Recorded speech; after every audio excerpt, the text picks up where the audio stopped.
Good afternoon and welcome to the UKM Oval for our afternoon clash. An interesting encounter from Group B where Oman are looking for their third win of the tournament, while Philippines are looking for their second win of the tournament. But before we get the action underway, Adish was out in the middle with the two captains, and let's find out what happened.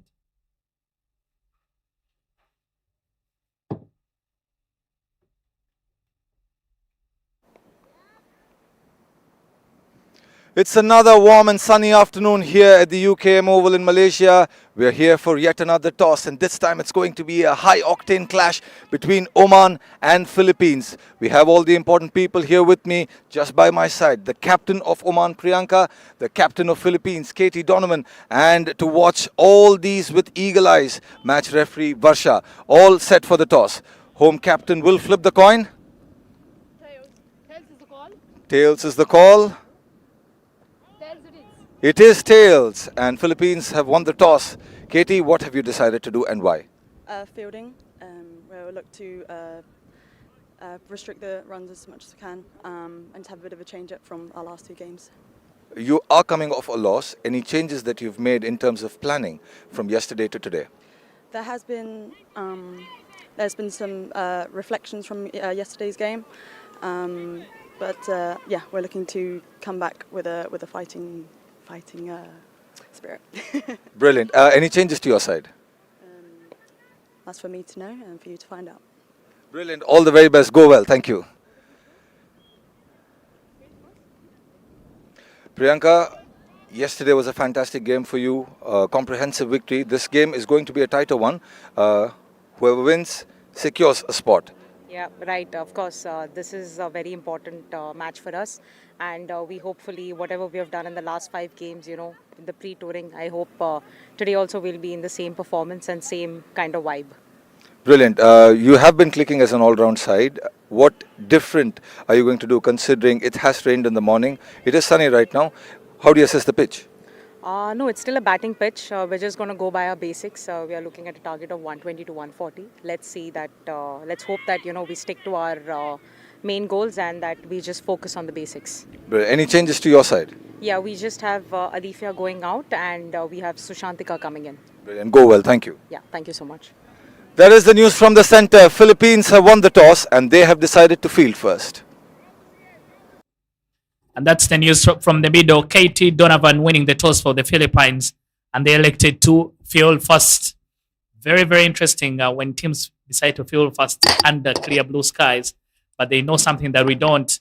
While Philippines are looking for their second win in this Group B, that should surely help them move along and join the UAE in the quarterfinals. For Oman, if they are able to get this result, they will most definitely deny Philippines an opportunity of making the quarterfinals. My name is Dennis Musali, and I'm here with Yusuf to take you through commentary for this particular game. Yusuf, good afternoon. Good afternoon, Dennis. Sun beating down here. It's as if the rain didn't exist at all this morning. Yeah, in the morning, we had a very, very short encounter between China and the UAE. And of course, the UAE remaining unbeaten in Group B after picking up a strong, strong result, winning that game by 19 runs in a very, very short affair. But looking at the two teams for the Oman, Priyanka Mendoza, the captain, Faiza Yaved, Ayanda Gunaseka, Samira Khan, Natasha Joshi, Amanda Di Costa will be some of the players that will be featuring for the team. And Amid Aftab, Hina Javad, and Lijana, Katie Donovan leading the Philippines, Kerry Keane, Emilia Valdez, JK, Eliza Wall, Zo Wong, Castello, Katie Keane, Jessica Barcelona, and Masaya are the players for the Philippines.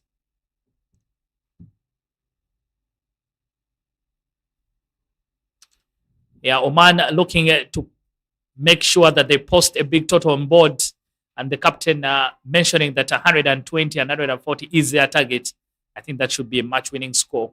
Not a very, very small number, but I like the high targets and the high standards that are being set by her team. To get us underway, the captain, Katie Donovan, will take the new ball for the Philippines.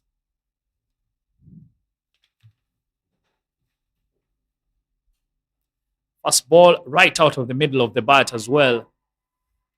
The Omani batting, they'd like to materialize better today because they haven't looked the most comfortable during the course of the tournament. Tennis. Priyanka, in a previous game as well, mentioned the need to score in excess of 100, but were easily bundled out by the UAE team as well.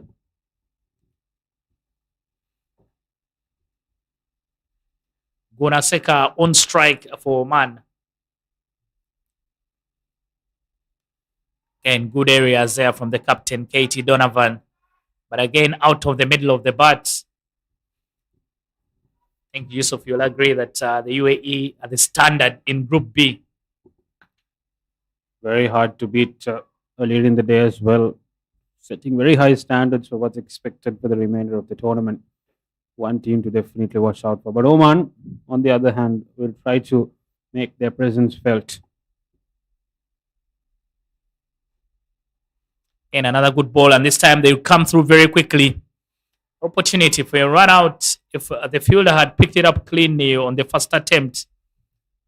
JK and Riano, I think the two batters could have been in trouble. But no case, no problem. Oman is still intact and they get their first runs on the board.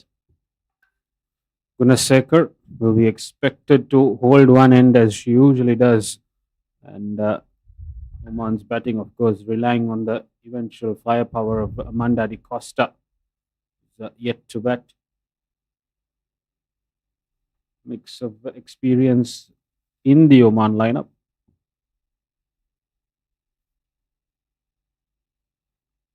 Down the leg side, wides indicated. Yusuf the sun has come out. I think 120 is achievable for Oman. Surface looks good for batting. Definitely, I think with the sun being out, the pitch is hardened up. You'll only get what you see, except for that lateral movement up front. And Donovan, she'd want to effect a wicket. She comes in with that unconventional angle.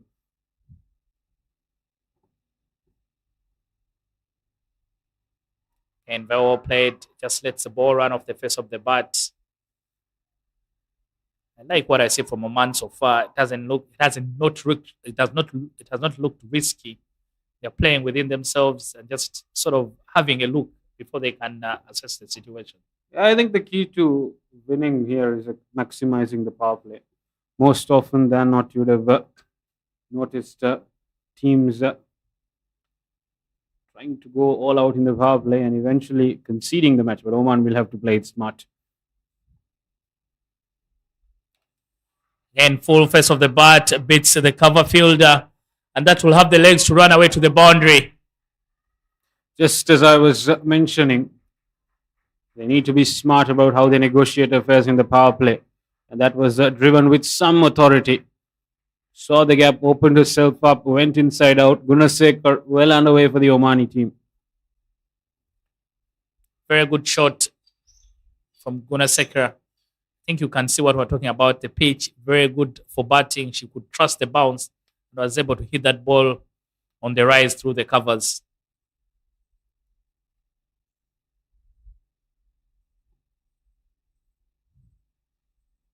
Soft hands are kept out by Gunasekera. Don't see a lot of teams using a slip, but Philippines with the slip in there, the captain Katie Donovan. The first over is concluded. Oman is 7 for no loss.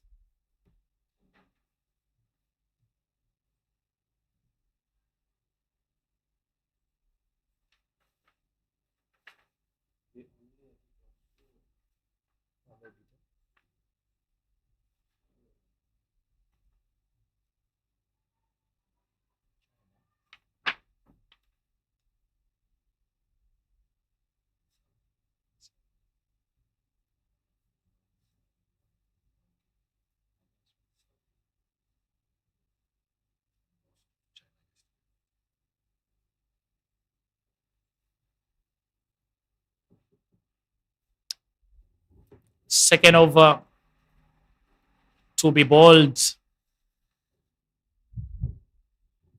Second over to be bowled by Katie Kin. Oman coming into this came on the back of 2 wins against China and Saudi Arabia. While the Philippines have only beaten Saudi Arabia so far. Again, And good placement to just get the 1 run. I think Oman easily bundled out in their first game versus the UAE, and Isha Oza came out trumps yet again for the United Arab Emirates. But like you mentioned earlier, they are the standard, and since then Oman haven't looked back. They want to continue that momentum. And I think Oman have just made sure that they get the wins that they need to get.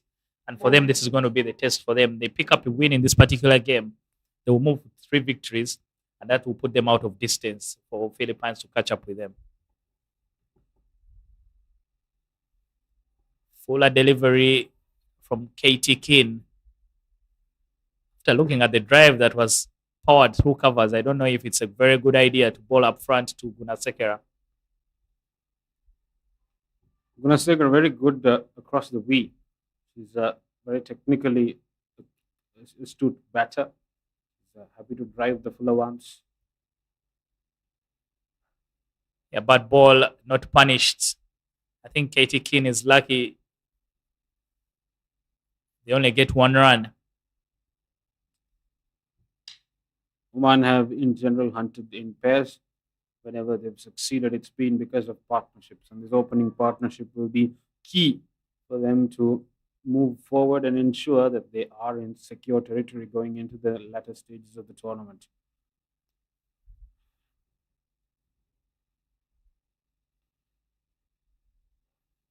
But better lines there from KT Kin. Mentioned a good point there, Yusuf, that I think no matter which format you're playing, the basics remain the same. Partnerships always win you games. Men's, women's cricket, test, T20s, one days, you need to keep that partnership going. Have to complement each other. Game well played, but this time straight to the fielder. Even earlier in the tournament, you've seen yesterday China cruising home with 2 important partnerships to get home that victory. UAE has been a story of bowling and batting partnerships. Oman would want to continue along those lines. Yeah, very true. And yesterday, Kuwait also winning by 10 wickets after a strong 96-run partnership between their opening batters. So it's important that partnerships always get you ahead. Only 2 runs given out in that over from KT Kin. The score is 9 for no loss after 2 overs.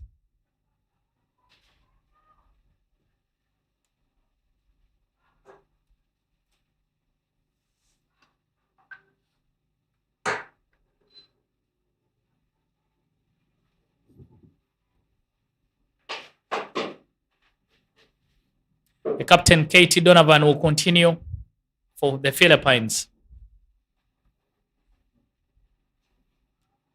Very well bowled there by KT Kin. Has some good wheels on that. Nearly had that going through the gate of Gunasekera.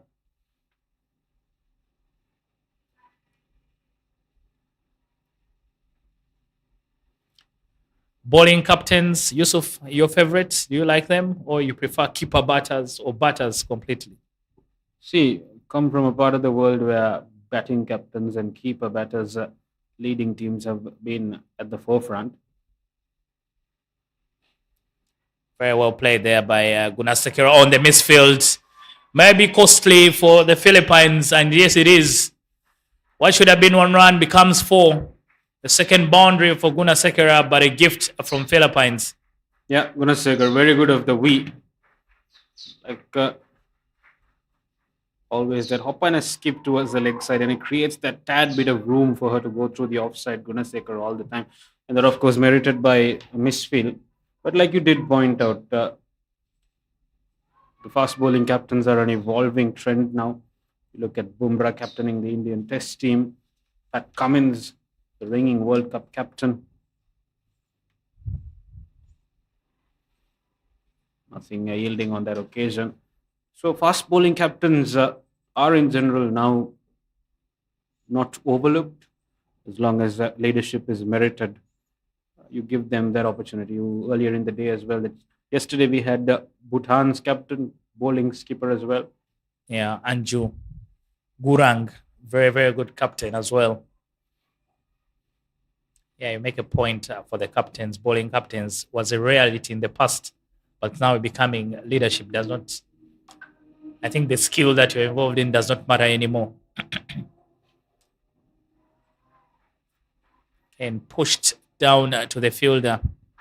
I think that narrative that bowling captains are a fallacy has stemmed from the belief that they might not be able to manage resources since they have that inherent bias towards themselves as a bowler. But over the years, you've seen, even in the past, you've had examples of Shane Warne who did exemplary when he was leading the team on the field. So definitely, it's an art that has grown, that has been now accepted. You see players across even franchise cricket accepting that norm.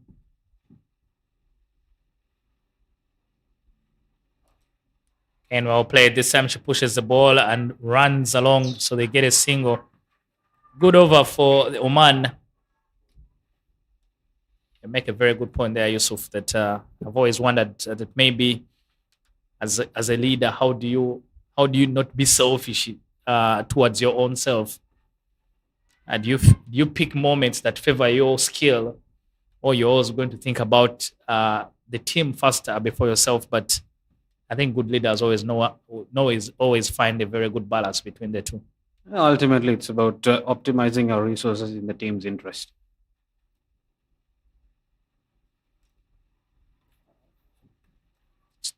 Tight single, because the keeper had already picked up the ball. I don't know where Gunasekera, maybe she thought the ball had gone past the keeper. But a good over for Oman. Slow but steady for them in this power play. They are 15 for no loss after 3 overs.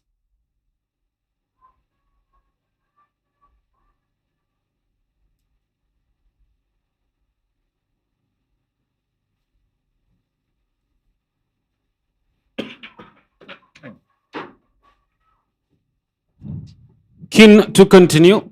Kite Keen. No change.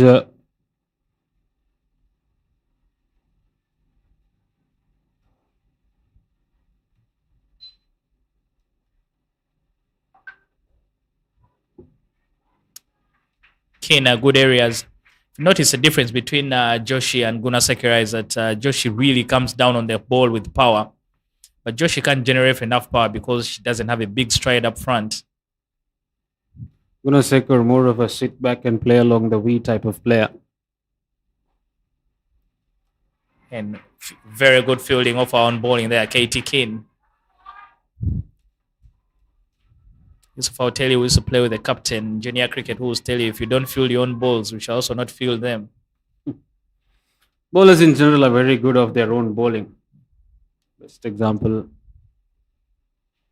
It's time opportunity to score runs, have tracker on the pads. Does it have enough? No. So they'll just get 2 runs. Joshi not cashing in on that ball on the pads. I think one of the best examples of bowlers being extremely good of their own bowling in terms of fielding is Muthaiya Muralidharan. He was not particularly reputed for being the most agile of fielders, but of his bowling, he could catch a rocket that was flying through. Yeah, very true. Even I think Shen Won was also a very, very good fielder.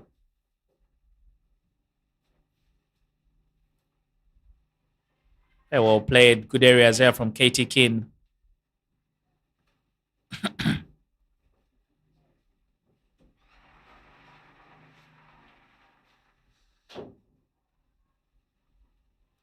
Philippines, I think, and you mentioned partnerships, the two bowling well in partnership. Katie Donovan has licked a couple of runs from the other end, but at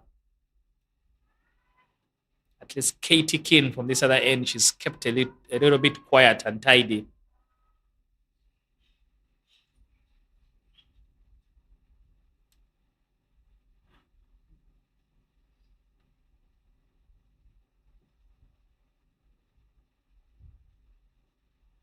And a full toss, hit through mid-wicket. Chance for a boundary. The ball is racing to the boundary and to just get there in time just before the fielders are able to cut it off. Joshi very, very smart to pounce on anything loose. She's always prided herself on playing the ball on merit, and whenever the opportunity has presented itself, didn't hesitate to go across the line. Ball pitched short of a length, and she just had to help it on its way. Keane giving her the pace, and she just had to get the ball, bat on ball.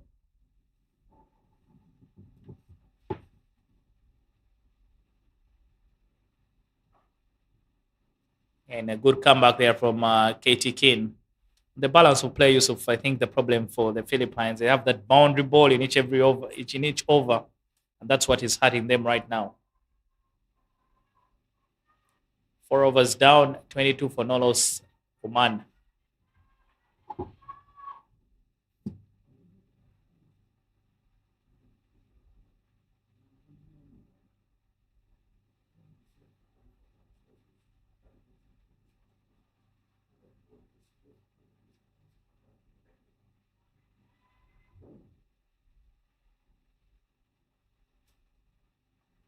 The change in the bowling for Philippines. Captain holding herself back.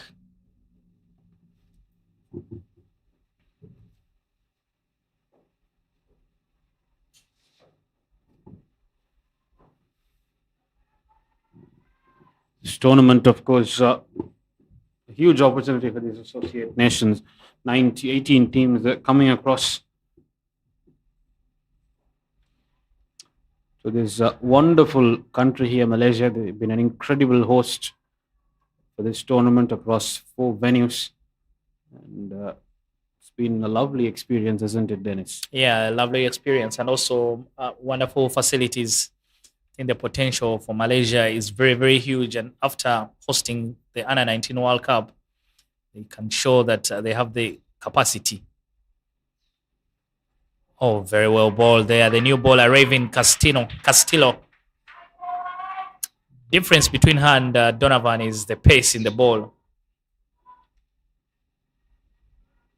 Castillo has looked very good in these conditions in Malaysia. And like we were talking about as well, the kind of hospitality here has been very warm. The people have been nice. And Leslie effort from the field at point. This allows the ball to beat her. I think a bit more conviction could have been able to stop that ball. yeah, the Malaysian Cricket Association also have been very kind to the players and including us broadcasters as well. And of course, the game has been played to the highest level of integrity. The anti-corruption unit in full force, ensuring that the game's true spirits are lived up to and maintained.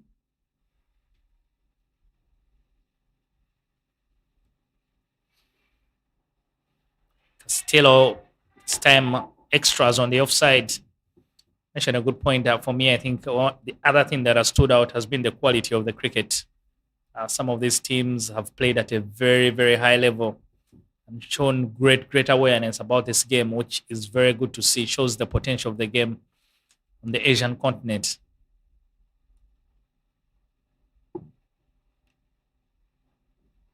Oh, play there by Gunasekera. I think she's really going to be the go-to player for runs for Oman. She's starting to play herself into the game, and the longer she stays on, I think the more runs they'll be able to score. Well, speaking about the standards this tournament is played to, I think it speaks a lot about the spirit of these teams as well. You take Oman, easily bundled out in their first game. They've come back strong. You take Kuwait, who were down and out. They made that win yesterday. Japan coming into the fray. These teams, despite being very new to the scene, have shown some incredible spirit. Very well played, but again, poorly done by the field at point. Big ground on that offside, so there was too much work to do for both the third man and the field at extra cover to carry it off. Bit casual in the field, Philippines. Some of these runs could come and bite them in the second innings.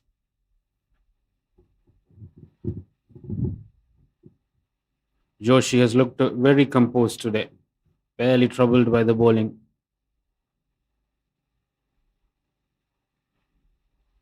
Again, this time they take off. Hasn't had a very good day. I don't think she has picked up the ball cleanly at all today. Emelu's Barcelona. She's a fielder who led through the boundary, and the captain rang the changes. But 5 overs gone, 29 for no loss.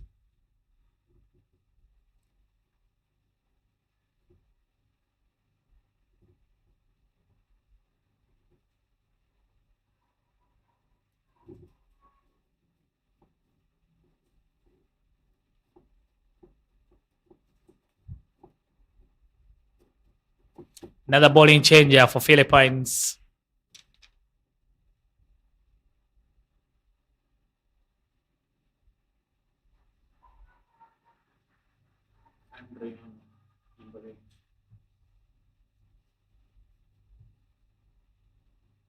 JK Andriano comes into the attack for them. And a good matchup, I must say, because she'll be bowling to a lefty. Right arm off spinner, taking the ball away from the left hander. Whether she extracts a lot of spin of this deck, we'll have to wait and see. Lack of a slip indicative of the style of attack in place. A deep mid wicket and a deep extra cover. Yeah, this time picked up first time by the point fielder. She's giving the ball a lot of air. I'm wondering if she's trying to get the turn off the wicket. It's an open challenge for Joshi to either take it on in front of square or behind square. Both the square boundaries are covered. And you can see Joshi is favoring trying to play the ball square and through point. I'm thinking if she has the power in herself, just trust her feet and try and hit it down the ground. Mendonca mentioned that she wanted something upwards of 120. As time gets it over the captain's head. Cover fielder comes around. There was a poor ball there from Andriano. Really tossed up in the air. And Oman batters would have liked to have had a boundary on that Joshi, but maximizing as much as possible and getting back for 2. Real good intentful running. I think that's a much better length there from Andriana. That's the thing about this game, Yusuf. The ball that you should have hit, somehow you don't score enough runs of it, and the next one is actually a very good ball.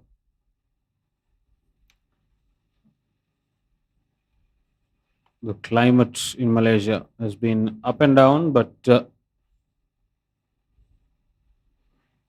largely comforting. And that is, you've been in the field, you've worn national colors as well. With the amount of heat that's really hitting you, how do you manage to keep yourself all hydrated and fresh across that span of 40 to 80 to 100 overs, depending on the game? Yeah, it's always very, very difficult. And I think one of the things that I've liked in this tournament is that the teams are being given drinks breaks, which is very essential for them, because when you're out there in the middle, it's a real struggle. This time gets the stamping, baited out of her crease by Andriano, and the Philippines pick their first wicket. And Andriano will celebrate.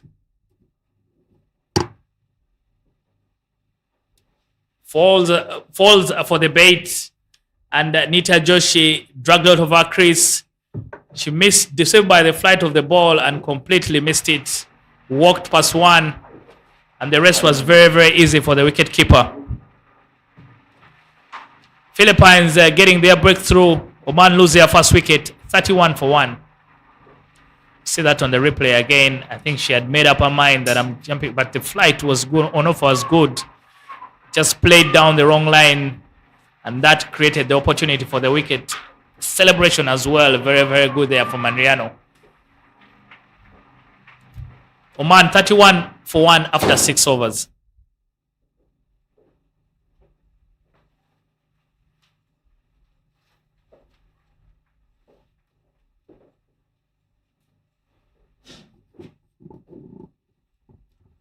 Castillo to continue.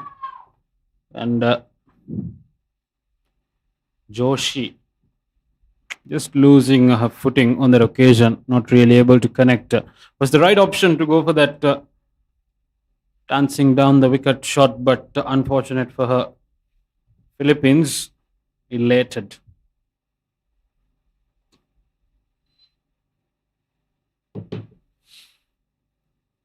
Yeah, new batter for Oman.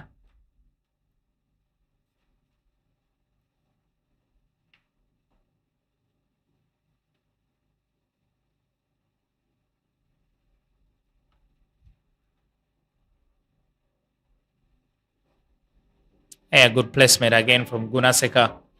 This time there's protection, so they just get 1 run. New batter for Oman is Fiza. Fiza Javed, very capable of scoring at a rapid rate.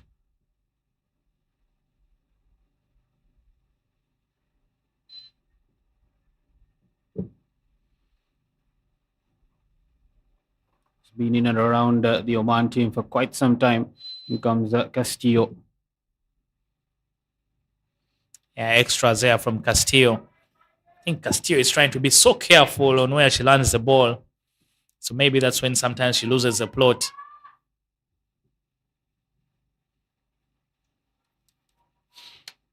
Sometimes as a fast bowler, you really run in and give the ball so much energy that you sometimes lose track of where it's actually going. This time a half track and pulled away all the way to the boundary. Fiza Javed will get off the mark with the boundary. Javed very quick to latch on to anything loose. Opportunity presenting itself, and she was quick to swipe across the line as soon as the ball came at a comfortable height. Oman slowly but surely moving along at a really good run rate here. Yeah, the poor ball there from Castillo. You can see that half tracker on the pads, and there's no protection down there. I don't know why KT Donovan is not using all our boundary options.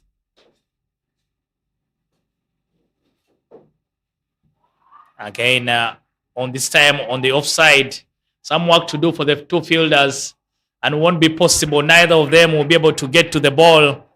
Back-to-back boundaries for Fiza. Four more. She's looking like she wants to go on a roll today. Javed. Run rate really doing well now. Rock back onto that back foot and cut it with some utter conviction. Something that was previously missing so far in the Oman innings. Dennis repeatedly mentioned that word conviction, and you can see that now Javed not afraid to throw her hands at it when the opportunity comes.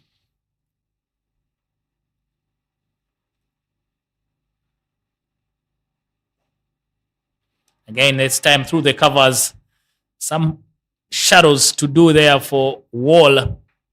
Eliza Wall has had to run around that boundary on the offside.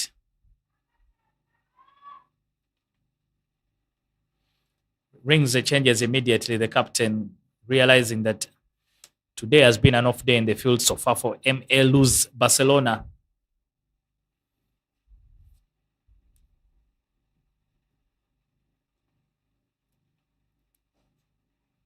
Well done.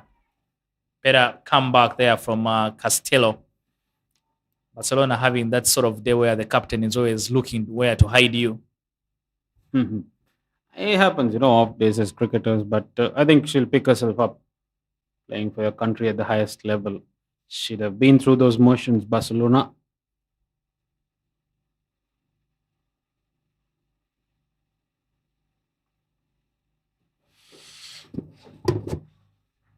Through the covers, not so much that the fielder could do. Carry King.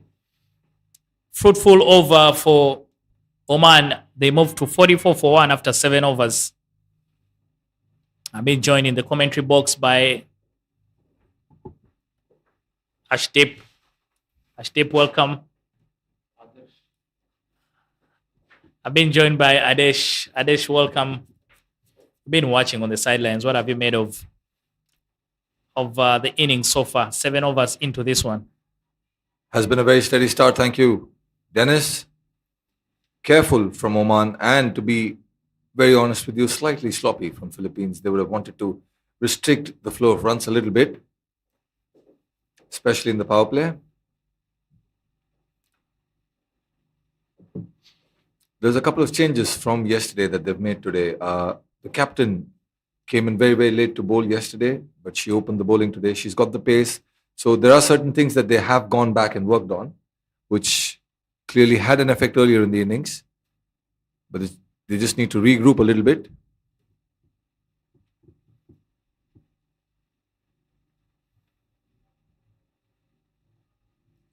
Wide is indicated by the umpire. Starts off with a wide, picked a wicket of the final ball of our first over. I think Ade should make a good point. And Riano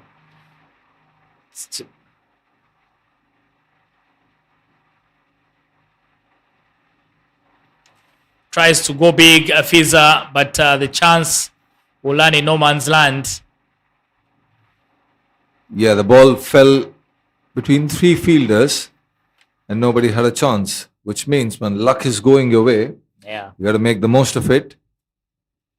I think Fiza is just chancing herself. She's already warmed up with at least 2 boundaries. When you do that, when you're out there in the middle, you start to feel like Superwoman, and you can do anything. Slower delivery this time for Andriano. Jayadhanya Gunasekar, on the other hand, played a fantastic role in Oman's convincing victory over Saudi yesterday. With the ball, with the bat, she's a very, very capable all-rounder. Under a little bit of pressure, I must say. Oh, chance for a catch.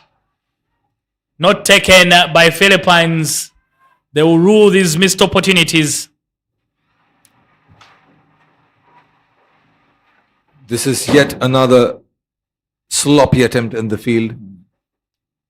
They have had a couple of these moments earlier, but they haven't been able to capitalize.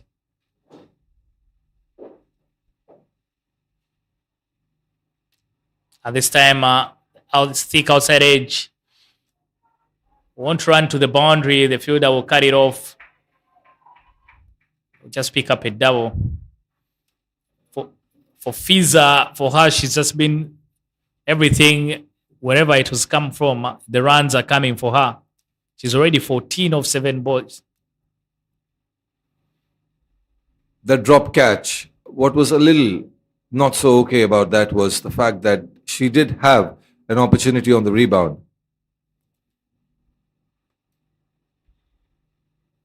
And a full toss there from Andriano this time. And very well done there by Fiza. I think one of the things Amelia Valdez didn't do well, in my opinion, she wasn't strong in that effort. Looked very, very casual.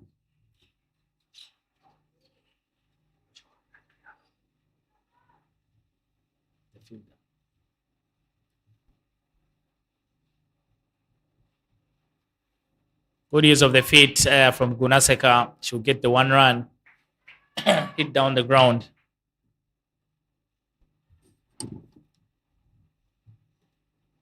That'll be the end of the 8th over. It's 51 for 1.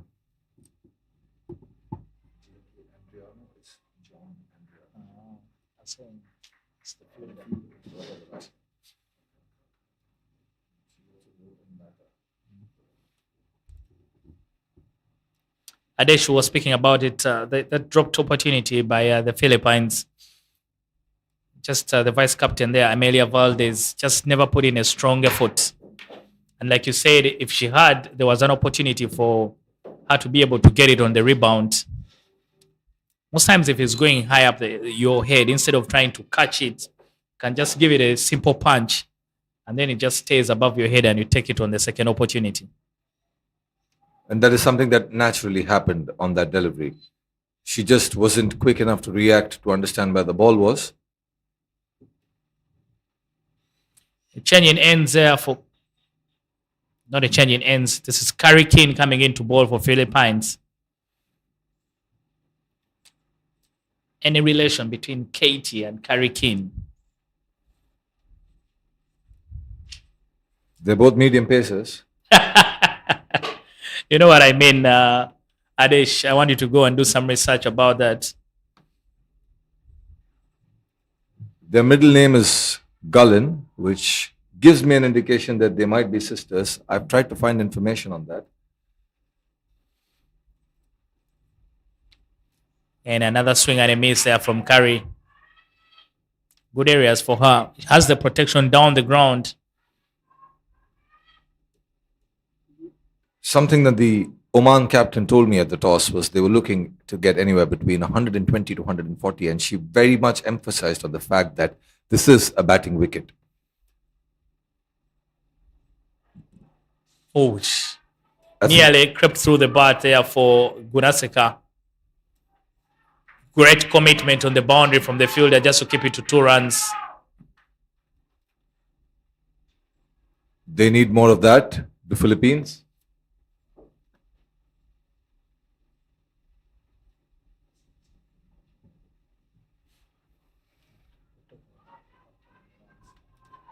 Yes, as I was saying, they were looking at 120 to 140, and they said that this is definitely a batting pitch. And the way they've gone about this inning so far, that's a very well bowled Yorker. The way that Oman have gone about their innings so far, they are looking to get that 120 mark. Where do you think the acceleration is going to come? I don't know. I am not so sure for now, but I think what they've done is that they've just made sure that they are careful so far without trying to lose so many wickets. Good shot there. Top quality shot from a very good player. And she finds the gap. That ball getting to the boundary. The outfield was a little slow earlier in the day, but it's gotten better. And no way the long off fielder would be able to stop that. That was a powerfully struck shot. She knew exactly what she was doing. She knew there was a gap there. All she had to do was go over the fielder in the inner circle, clear the captain, and you get a boundary. Yeah, very, very good shot. Very good placement from Gunaseka. Realizing that the only opportunity for her to score a boundary was past the cover fielder. Simple punch now, this time down the ground. And they will get just a 1 run.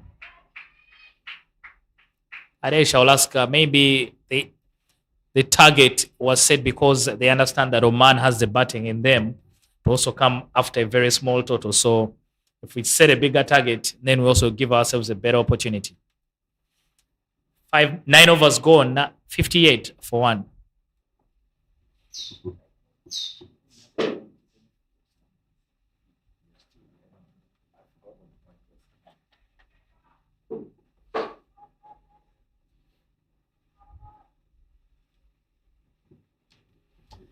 John Andriano will continue. I think the captain has been impressed by her ability. In my opinion, her bowling looks like she's trying to bait the batters into playing a false shot. Something that the skipper did yesterday was bowl the same bowlers in rotation. So the first 6 overs were bowled by the same. The first 6 overs was bowled by the same 2 bowlers who opened the bowling for them. And that is what cost them the game yesterday. To keep the batter guessing, you've got to keep rotating the bowlers. And that is something that she's learned from yesterday's mistakes. And a full tossed up in the air, chance for a run out. Doesn't release the ball quickly. Katie Donovan had an opportunity of getting rid of Gunaseka. I was just telling that she's learned from her mistakes yesterday, but this mistake might cost a lot for Philippines. She could have just passed the ball back. I think not just that. I think she could have even just run to the stumps and wiped off the bails herself because Gunaseka was way down the ground. There will be a small discussion because there were a couple of bounces and the batters also claiming a wide. So which of these decisions is... There's definitely an extra. We just need to know which one it is. Bounces twice is a no ball. Or if it landed on the other pitch, that's still a no ball. We're definitely getting an extra by the looks of it.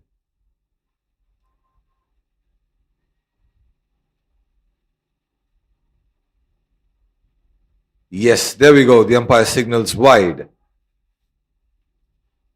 But coming back to the point,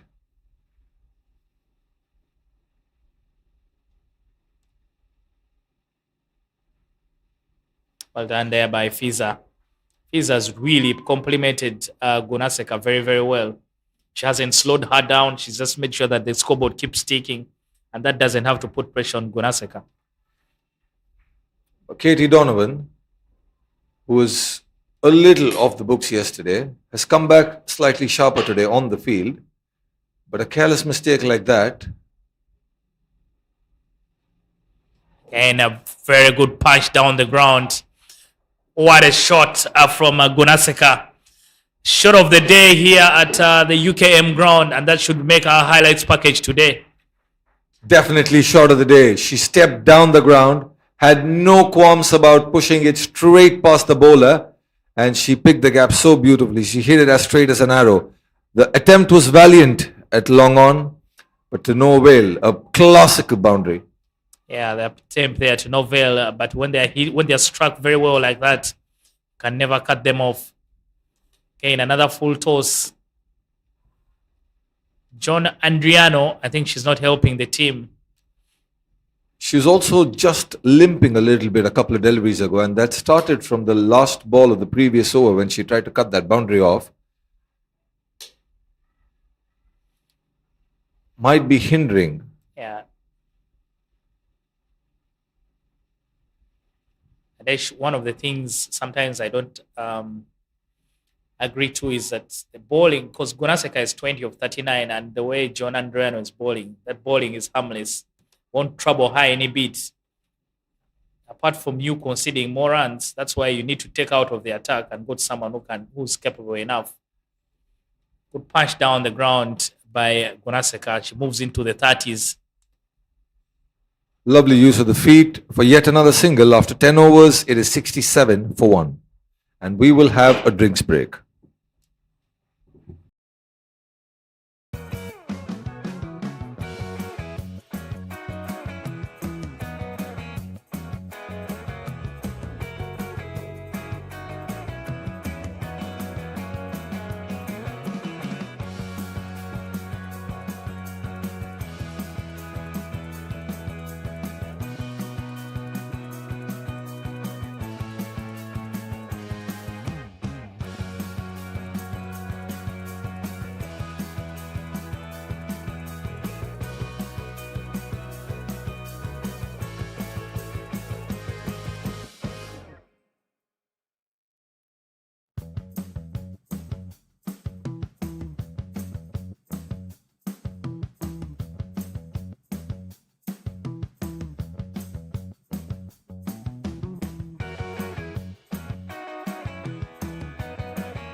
We're back after a short drinks break.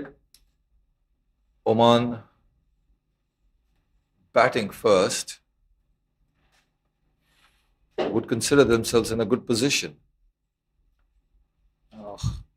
Oh, that's a powerful shot. Finds the gap. A couple of bounces into the boundary. What a brilliant start after the break. Yeah, pressure immediately on the bowler. But what a shot from a batter who's looked lovely today. They scored a boundary like that in the previous over, and this time she doesn't even bother to run. Save your legs for 4 runs. More runs to the total for Oman. Speaking of totals for Oman, the highest they've scored this tournament has only been 105, and their target of 120 to 140 now seems possible, and that will be their highest score if they do get that in this tournament. Yeah, I think the Philippines, they are trying to make changes in the field to try and stop Gunaseka. I don't know if Karikin is going to bowl a similar delivery so that Katie Donovan is vindicated in making that decision. I think one thing that you have to acknowledge, that's not an easy cricketing shot. When someone plays it, you have to sort of also clap your hands. A packed offside field. This is something that we usually don't see. We have a deep cover, we have a deep extra cover, and a long off, and a catching cover. Yeah, and the difference in that, Adesh, was that Karikin is bowling it on the off stump with some width on offer that allows the batter to free their arms. Still manages to find the gap, a single down to deep cover. This is something that Carrie Keane struggled with yesterday as well. She was made to bowl all 3 of her overs on the trot in the power play, and she was gassed out. And she has looked a little out of sorts since yesterday. Yeah, we've just come back from the drinks break. Swing and a miss will be a dot ball. Yeah, so the adjustment there from Carrie Keane could have been for her to just bowl wicket to wicket rather than offering some width to a very good batter like Gunaseka. So she's played herself into the game, so anything she sees on offer, she will only have an extension of the arms and go through with the shot. That's really well bowled delivery. Yeah, that's well fielded as well. Yeah, that's more like it. But I think sometimes the heat has really bothered the players. I think we're watching the other game where Mariko Hill literally had a drink every after 2 balls, but in the end, she just couldn't carry on. Definitely. Confusion in the middle, an opportunity for a run out. Throw was at the wrong end. There was a big yes and no situation, and both players were stranded in the middle. Yeah, missed opportunity for the Philippines because there was a lot of hesitation. But that fielder is the one who hasn't had a very good day, so the chance probably went to the right person for Oman. Nearly got themselves in trouble. Communication, different networks. At the end of the 11th over, they're 74 for 1, Oman.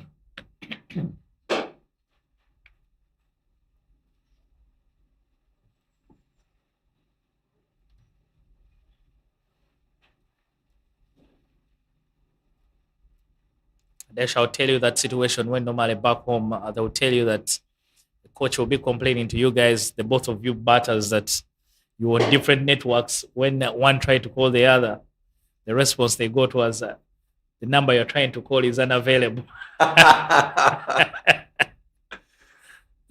Well, they eventually managed to make it to the opposite side. They are safe. A change in bowling. It's Eliza Wall for Philippines to bowl her off spin. Starts off with a loopy one. Almost back onto the stumps. Yeah, Eliza and Katie Donovan need to realize that they need to bowl at least a couple of good balls to Fiza Javed.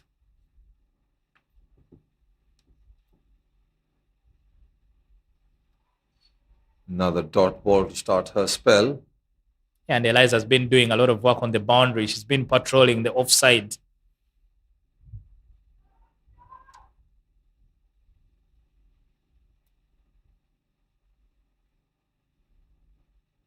It's punched off the back foot for a single. Just to add to your point about the sun battering down, it was extremely cloudy and gloomy and rainy in the morning. And does it feel like it's the same day, Dennis? No, I think everything has completely changed. All 4 seasons in one day today. Takes it on the full, hits it straight back past the bowler. There is a long on who'll cut it off. The ball just lost speed after bouncing, an attempted run out as well. The umpire says no, they make it 2 runs. See, intelligent players, I'll tell you something, Adesh. If you had realized in that moment, Gunaseka was only trotting back to her end because she knew the ball is going on the other side. But I know fielders will take that ball and put in a sharp throw to the keeper. Not the best follow-ups of deliveries. Another dot ball. I don't know if Gunaseka is gassed out. She's starting to play some tired-looking shots. I hope we don't see another incident like Mariko Hill. She had to be taken off.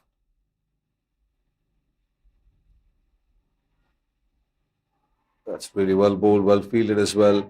What we can see happen here is people trying to attack Eliza Wall. That's the end of that over. After 12, it's 76 for 1.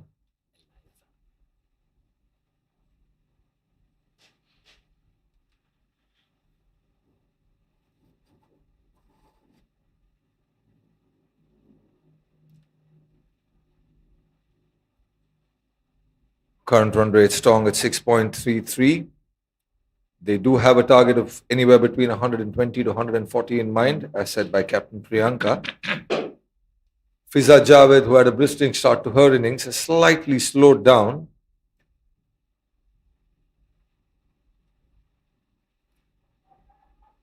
Another change in bowling. Keane replacing Keane. Carey being replaced by Kite. Another 50 runs from here on should get them to at least 120 or more. So 50 from 8 overs is not impossible. An attempted ram shot. She realized that there was no fielder at short fine. Could only manage to get a single. But I like the thought process here. She still is on the prowl. She still wants to attack. And the thing is, for me, the assignment for Fiza has been very, very simple. She would have been the easy target for Philippines just to try and pin her down. But she's never on strike for more than 3 balls. Slight discussions, changes in field by the captain. Oh, she's bowled her. You were telling that she looked a little tired. She was trotting in the last over. I think that's exhaustion. There was a no shot there. Yeah, given away her wicket there, Gunaseka, when she said on 37, the only time she's chosen to go across the line, she's gifted Philippines an important breakthrough. Katie Keane with the wicket. See it on the replay again. You miss a hit there from Katie Keane. Gunaseka was played straight down the ground the whole day, choosing to go across the line. That ball takes out of stump, and Oman lose their second wicket. Jayadhanya Gunaseka departs for a well-made 37. Oman loses 2, 77 for 2.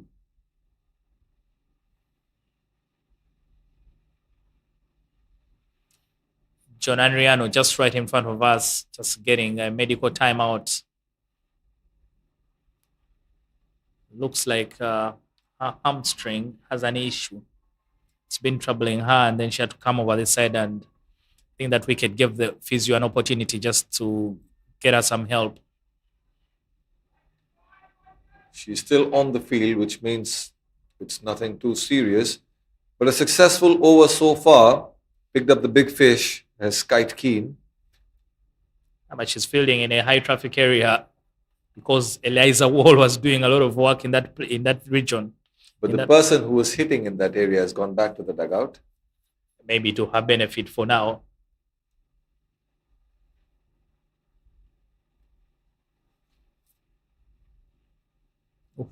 Or starts with a full toss and attempt cotton ball and she drops it.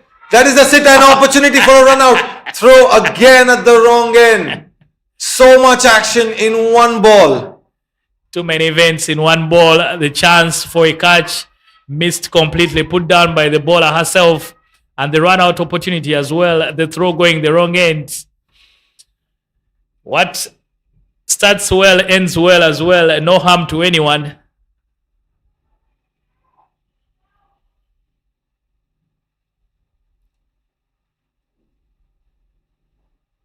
Oh, that's in the air, in the gap. 3 fielders will chase after it, and the ball will get to the boundary. I tell you, Adesh, that's a very, very high traffic area. Fiza with the boundary width on offer, and she's able to get it past the fielder at point. Goes all the way to the boundary. Valiant effort there for John Andriana, but she couldn't keep it in. She had to run a long way to just get to the ball. And let me quickly remind everybody that she was also limping and had some medical attention given to her just at the top of this over. Yeah, I can see she's still limping. So I told you at Dash that that's a very high traffic area. A lot of action has been going through there. Oh, that's a full toss. The umpire immediately calls it no ball. She's pulled it away. Will get to the boundary. That will be a free hit. That was a freebie. That's a freebie. Hit me ball from Katie King. And a good connection there from Fiza. Gets it to run to the boundary. Double punishment for Katie King. She'll have to repeat the delivery, but it will also be a free hit. Back-to-back boundaries. An opportunity for a third one on the trot. It is a free hit. The field cannot change. So they have a deep third, a deep cover, deep, wide long off, and a long on. Another full toss. This time it will only clear the fielder at short mid-wicket. They will scamper through for 2 runs. And the free hit will not be expensive. Yeah, not pricey, but at if you count 7 runs from 2 balls, that's still very, very expensive. And a drop catch in that.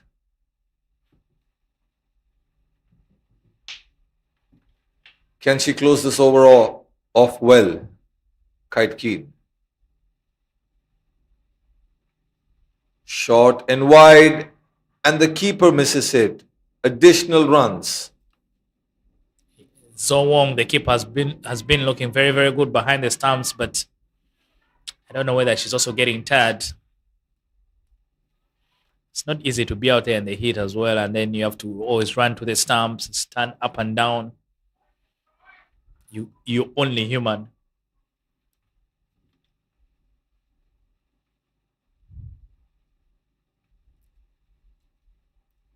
Oh, this time it's a cross. Hits the pad. The umpire says no. Can you please describe that shot to me, Dennis? Priyanka Mendoza. I think she's also realizing that the gap is on the onside, so she was trying to position herself to be able to hit it on the onside. Adesh, I must say that for Oman, for Philippines, their undoing has been the quality of the bowling. A lot of it hasn't been up to the standard. It's been very, very easy for Oman to find the runs, and couple that with some poor fielding. It has just looked like an easy outing for Oman. They are now on course to put on a target that they have set themselves. 91 for 2 after 13. Another reminder that this game is a very, very important one considering how Group B is placed. Quick punch of the back foot. Call for double, will not get it, would only be a single. If Oman win today, they're already on number 2 and they will continue and solidify their position there. But if Philippines win today, they have a very good opportunity of holding to that number, moving to that number 2 position because they have an excellent run rate going for them. Yeah, there's everything to play for both teams. But I think for Oman, for them, the assignment is simple. As long as they deal with Philippines, they'll be virtually through to the quarterfinals. the result between Philippines and the UAE will not matter at all.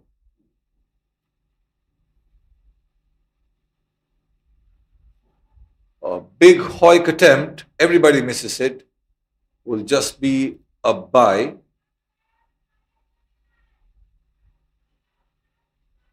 The fielders are a little tired. Yeah, also very, very quiet on the park. It's just they seem a bit deflated, heads down.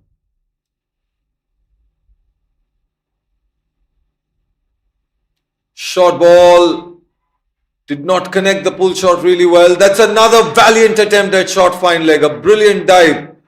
She's already run across the turf. She has been limping, but the effort, 100 marks. Yeah, what an effort there from John Andriana. She's putting her body on the line, giving it everything. She's already injured, but she was moved from the high traffic zone by the captain, maybe to just try and protect her. But the ball keeps following her around. The ball always picks its players on every day. Once it goes to you, it keeps coming to you. Taken that on the full, put that in the gap. Will there be a couple of runs there? They do come back for two. That's a weak throw. And brilliant running, brilliant calling for Oman. So I'm telling you that I think Katie Donovan is wondering what she can do to just get a grip on things. Needless running between the wickets could have been a run out, but the throw from the boundary not strong enough. You of all people know that when the ball chases after you, it chases after you because you must have caught the most balls. You're a keeper. I know, but thank God at least I had more good days than bad days.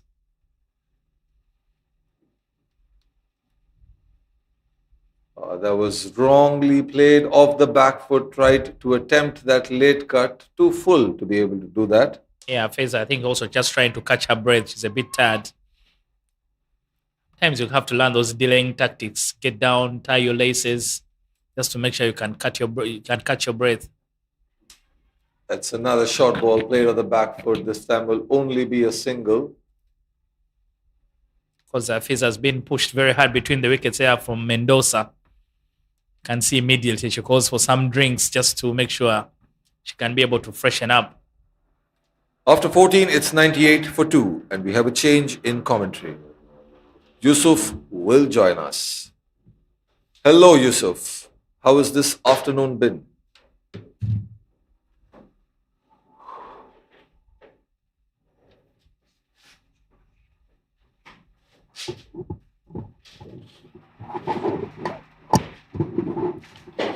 Afternoon, others.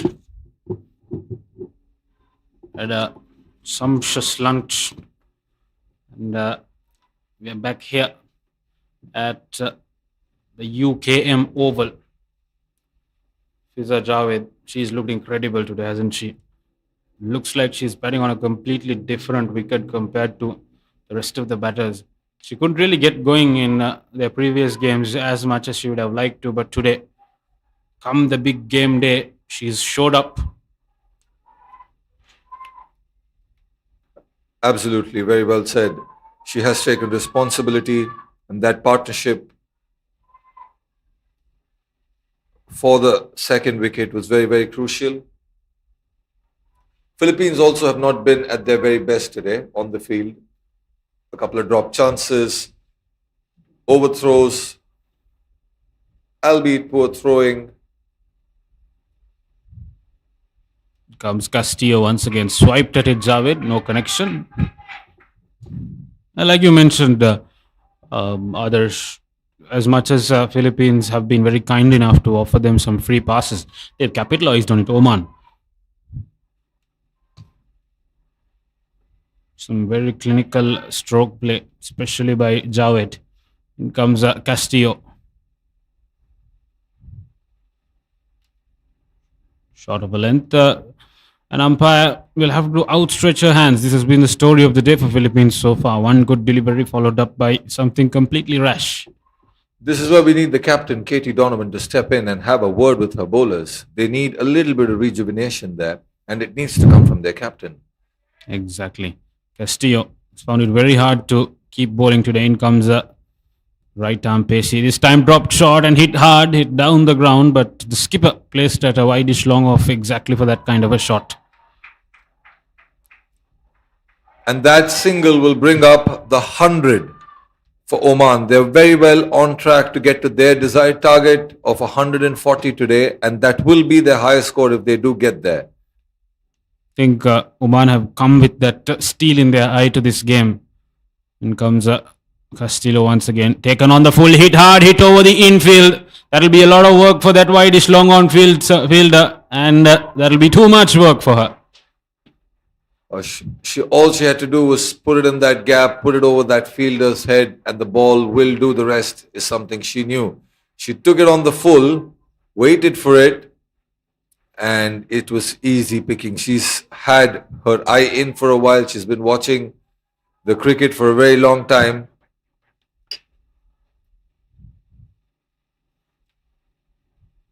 Castillo to continue. This time drops it on a length. Mendonca able to get some power behind it, but no placement. I think at the toss also she mentioned to you that she was looking in excess of that 120, 140 range. And they are now well and truly on their way.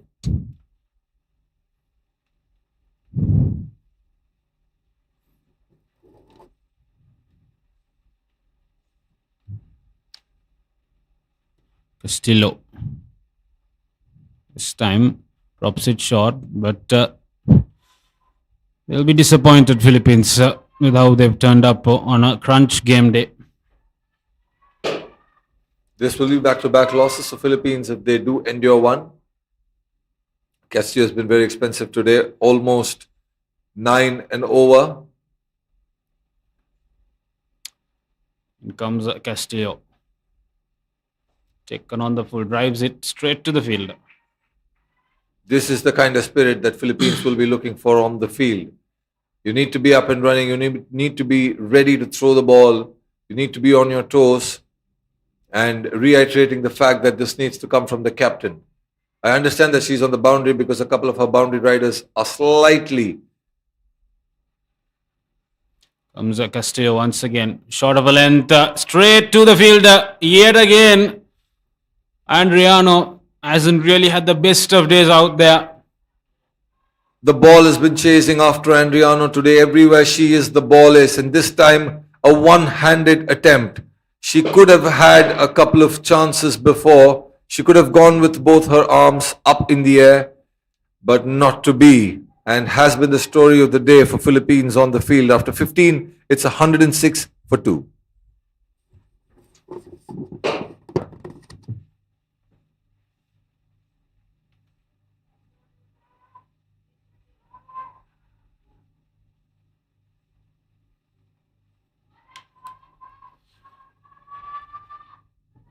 Eliza Wall, the new batter. Beg your pardon, the new bowler.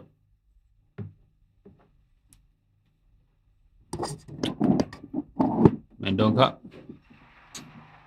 hasn't been kind since her arrival. She's looked to go for those runs.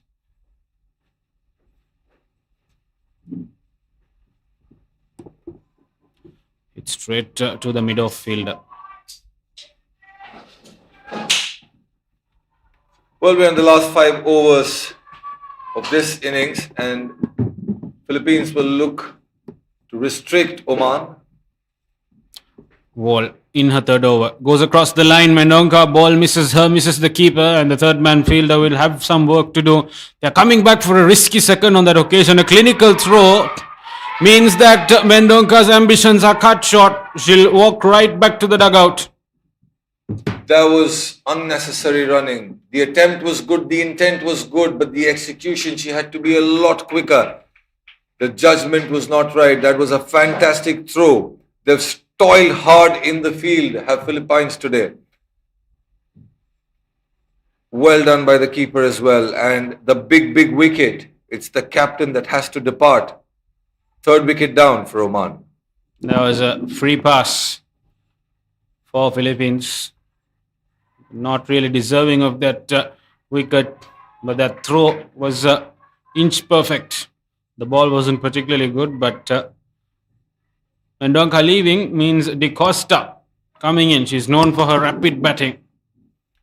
And rapid batting is what Oman will need if they want to get to their desired total.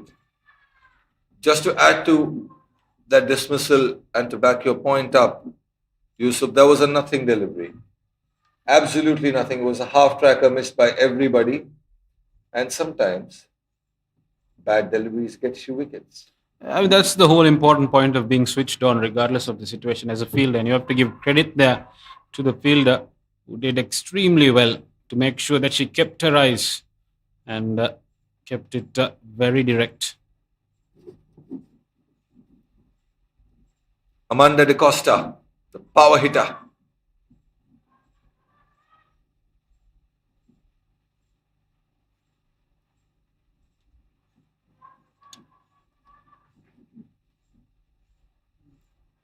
Large volume of cricket these players play nowadays.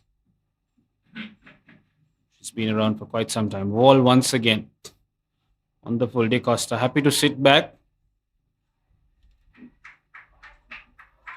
That's really good fielding. They're now looking switched on after that run out. That's what a run out and opportunities on the field, if you grab them, can do to the morale. Everybody's up and running. Full toss. De Costa will be disappointed. She's the kind of batter who has a reputation for punishing the bad balls when they come across that way. But Wall gets away with that one. Another delivery she's gotten away with. Eliza Wall. And this is what Philippines exactly needed. Oh, that's a big hoik. That's in the gap. Will get to the boundary. A lot of running had to be done. A lot of ground covered. Will be a couple of runs. Javed continuing exactly where she left off.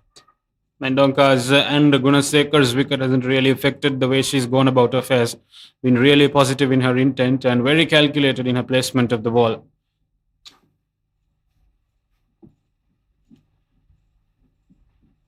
Javed, 38 of 27 so far. Wall will close off with this delivery. Short of a length, Javed goes the aerial route. Fielder was placed there. She'll be thankful she didn't connect it any too strong. End of the 5th, 16th, 110 for 3 Oman.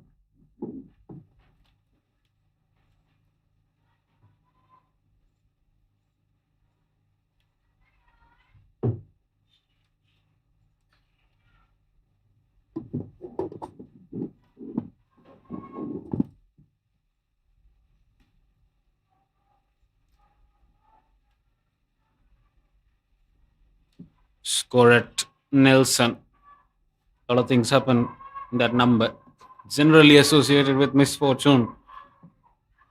111. And she'd like to capitalize on that, the Filipino skipper, as she brings on herself, Katie Donovan. She's got the pace. Something that might work against her at times. To a set batter. Javed on the full. That is a brilliant start, a yorker to kick things off. The captain's looking switched on and they need more of these deliveries in the block hole. Javed seems to be coming from that genre of batters who are not particularly adept with their footwork, but are extremely good with their hand-eye coordination. Brings to my Sri Lankan brain some memories of Kusal Pereira. It's very similar of that sort. In comes Donovan once again. Yet again, not much of footwork. Happy to let the ball come to her and plays it square of the wicket behind point. And she's coming back for a second. Oman showing some real intent here. There was an easy double there. As soon as you pass that fielder at point, there's vacant spaces. And they are not just looking at the boundaries, they also will take and push hard for the singles and doubles. And now that you mentioned somebody with just hand-eye coordination more than footwork, you can't look past the great Virendra Sehwag as well. Every first ball of an innings had 4 written or over it, and Sehwag used to bat. Another addition to the offside there, considering an attempt to reduce the gap.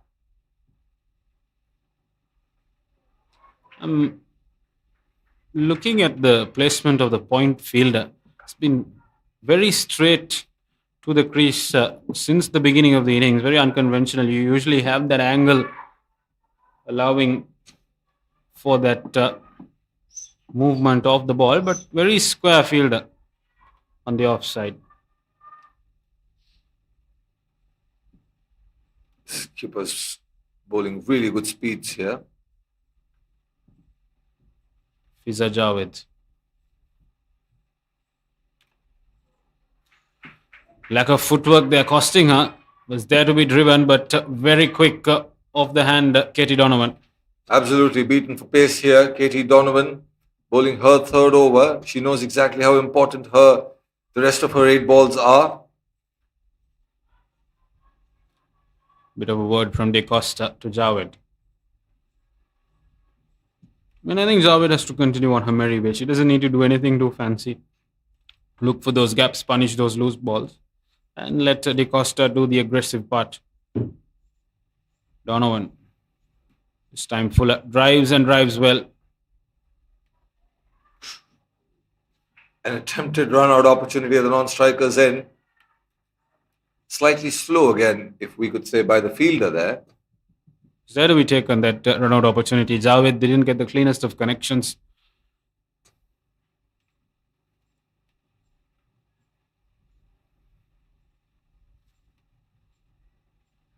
Donovan. She brought herself back into the attack to effect a breakthrough, and hasn't been the case so far. Costa, what will she do?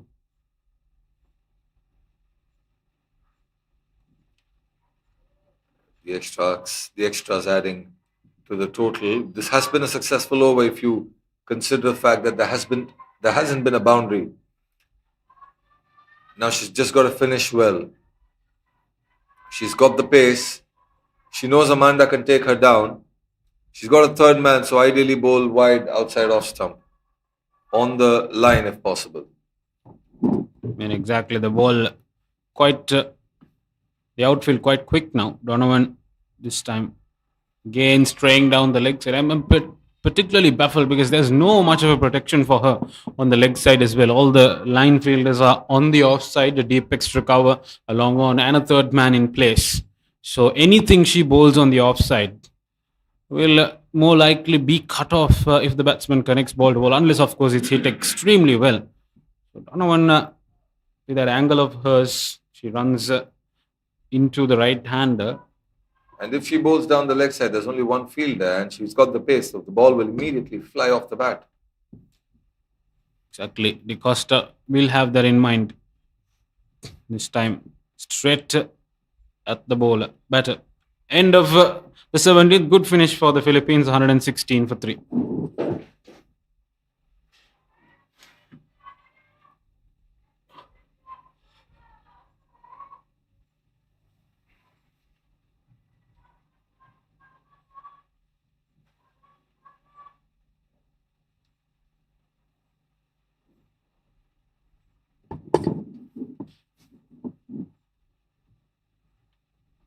Harry Keane brought into the attack.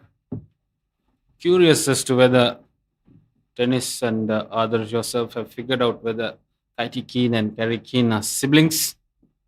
Like I said, the middle name is Cullen and the last name is Keane. More likely than not is where you're at. Coming back to cricket, last 3 overs, 18 balls, very important 18 balls coming up. There's a lot of chatter on the field being moved, square leg coming back in behind square now.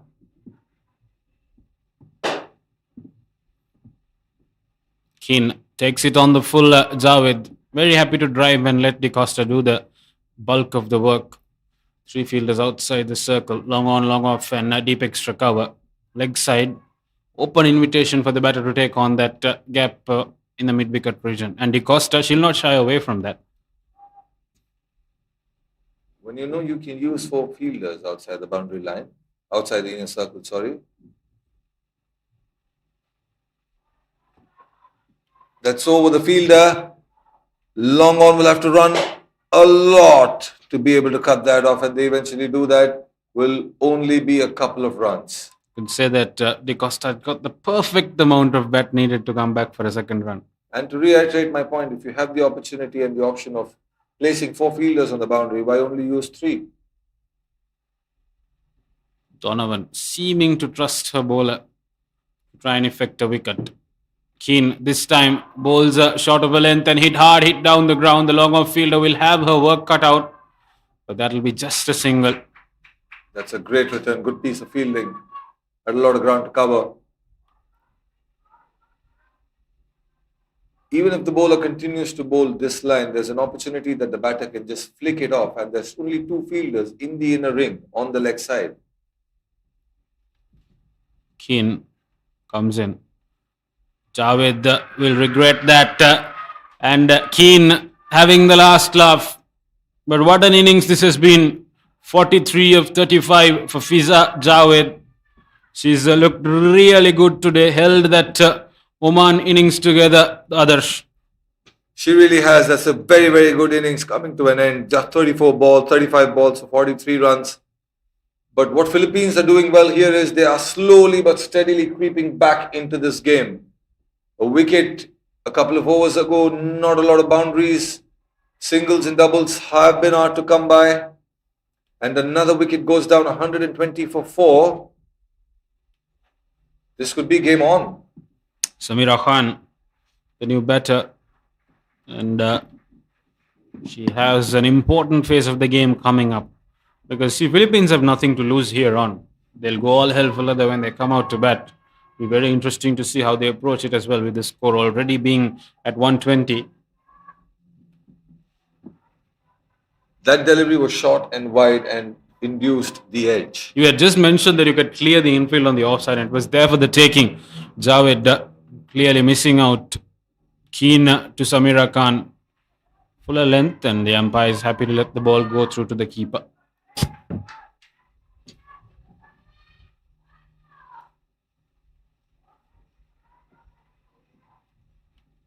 Intentions have been made very clear by Samira Khan. She is going to swing and swing hard. So it'd be better to not stray on the pads. Hit well over the infield. She was brought exactly for that. A shot of utter authority. She smashed it. From the second the ball touched the bat, we knew it was a boundary.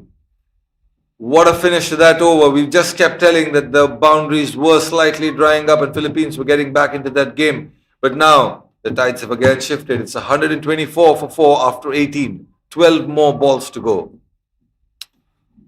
Katie Donovan will bring herself back into the act. She'll bowl out. She will have to back that over up by Kerry Keane to ensure that the game doesn't slip out of their hands. 124 for 4 is a steep target in itself. And the captain has been the pick of their bowlers so far. She's been economical. She's bowled well. She will look to have a good finish here. As of Oman, they already passed their 120 mark and now will look to accelerate and get to the 140. I mean, with no pressure on Oman now. They'll want to try and maximize what they've already achieved. De Costa and both these batters very capable of wielding the long ball. They'll not hesitate, and with the pace of Donovan, they'll want to maximize. Here comes Donovan. Fuller length. She'll regret having missed out on that. De Costa slightly casual in her transfer of weight to the ball. That's very smart field placing there. The third man's very, very fine. And that is why it didn't cost a lot.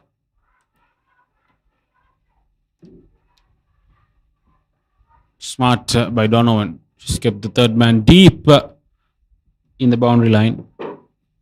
All 4 fielders outside the circle. Deep extra cover. Long on and long off along with the third man. Now the long on is coming back in and they will continue with the 3 fielders on the boundary line setup.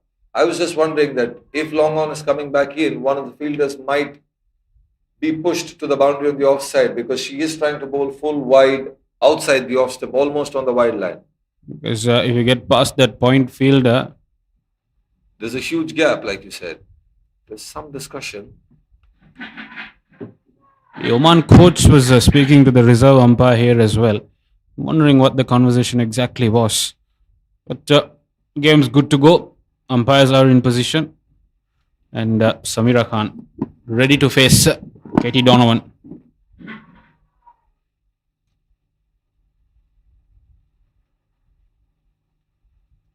Donovan to Khan. Full straight at the stumps and a peach of a delivery. This was a bluff. She double bluffed. The fielder was brought in from long on, and this would have definitely set the batter in two minds. She didn't know if the ball was coming full or wide. She went for the stumps with the captain, who's been easily the pick of the bowlers. You miss, I hit. A little dab there to celebrate the wicket from Katie Donovan. Samira Khan has to depart. It's 125 for 5.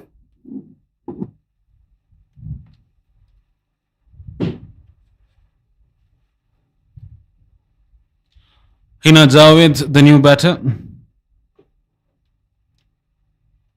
Well, we don't have the middle names to figure out if Fiza and Hina are sisters, Adarsh. But we've already seen a Hina today earlier from the UAE team picking up the Player of the Match award.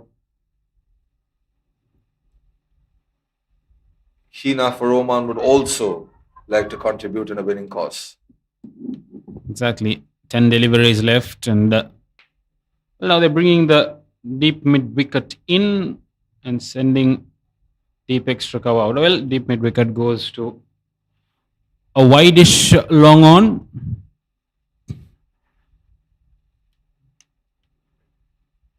Long off comes back in. She's a thinking cricketer, isn't she, Donovan? She does play around with the field, tries different things.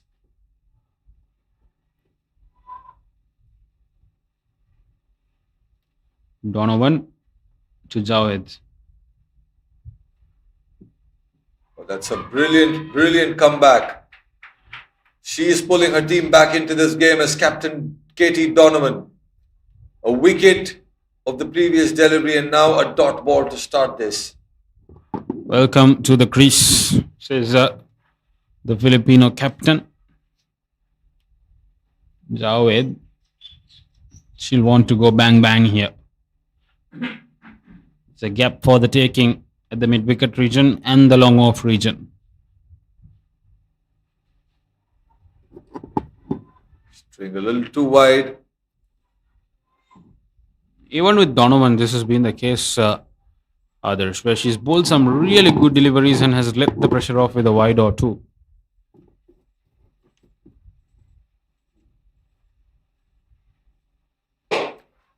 She's still been very economical. And she's also had to do a lot of heavy lifting when it comes to captaincy. Definitely has set the standards very high for the team. Donovan galloping in. Ball goes straight to the short mid wicket fielder and Riano, who's had a tough day out in the field. Now then, De Costa hasn't contributed much. She'd like to make sure the innings ends with a flurry. This has been a very good pullback from Philippines. What looked like 145 plus. With wickets, Philippines are slowly trying to pull it back. Wickets is the name of the game. Slows the opposition really down. In comes Donovan. Quicker, fuller, straight to the fielder at mid-on, and that was let through. Huge letdown. Once again, was not Only the captain has to be blamed for this. This was a full toss, and you just said that Amanda had not yet flourished, and she would like to. This was a juicy half volley, if you can say it. It was right there for her. Now the long on goes back. There's a cameraman getting some really good pictures. Kudos to him. It's hot out there. Fuller, but De Costa manages to connect this time. This is good batting. They're trying to come back for the second, but cut off. Talk about the heat after this over. End of the 19th, 132 for 5.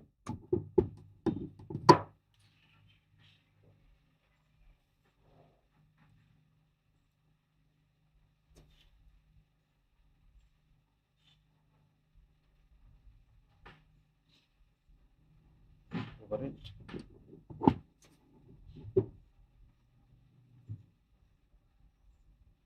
Hmm. 2:30 now? No, it's 3:30. They're on time. They're late. 75 minutes is the allocation.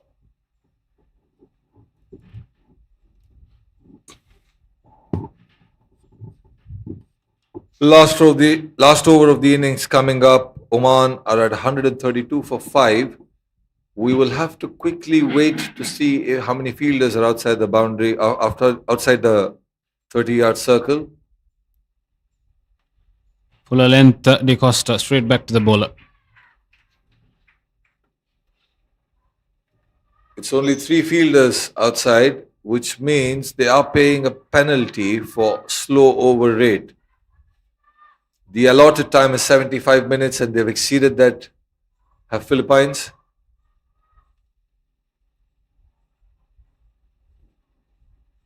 Yeah, the fielder wanted the 4th on the boundary. Was just indicated to her that she's allowed only 3 fielders. Here comes Keane. Taken on the full. De Costa hasn't really got her mojo going to. They'll try and come back for a second. Javed will have some running to do at the non-strikers end. And the throw wasn't as convincing. It didn't come at the meat of the bat. Looked like it came at the bottom, which is why it didn't have the distance or the speed to get to the boundary, because that's vacant spaces there. If she connected it slightly better, would have reached the boundary. But it's nonetheless a good start for Carrie Keane. And as I say it, she bowls the extra delivery. So a couple of deliveries and an extra has been the story for Philippines. That is something that they should have really controlled. That has been the problem. You need to make sure that you really tighten the screws on your opposition. And they've not really been able to do that. And that's the consequence of that has been these 135 runs. Philippines once again short and wide, misses out De Costa because the umpire will indicate another run. The batter was a little surprised as to why that wasn't a wide. The umpire just took her time. See, it's the extras that have compounded which have kind of put them on the back in terms of the over rate as well. Keane to De Costa. There will be 3 wides on the trot, not helping Philippines and definitely helping Oman. They will take every single one of these freebies. De Costa faces Keane. Taken on a length, hit hard, hit down the ground. Slightly overran it the long on field. She'll come back for a second. The right intent by Javed, but given out by the umpire. Yeah, there was no way she was going to make it in time for the second. The throw was in really quickly and very, very accurate as well. She was nowhere in the frame. But a valiant effort there. She did exactly what she had to do. Hina Javed gave strike back to Amanda. She has to depart. It's 6 down for 138.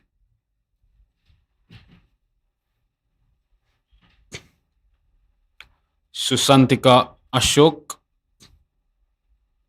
the new batter, 7 runs and over. They're going at 137 for 5. Oman. Hina Javed departs for a short but important stay.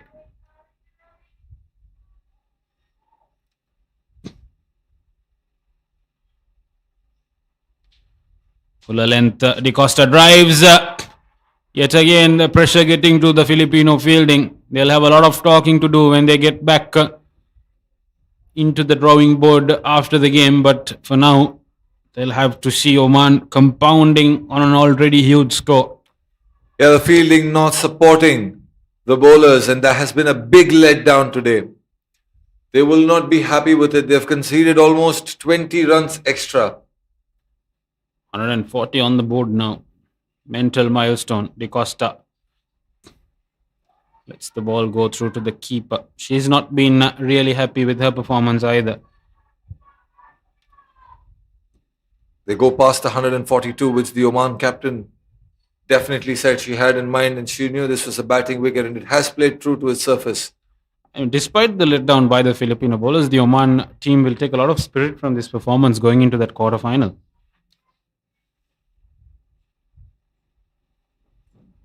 That's a big shout.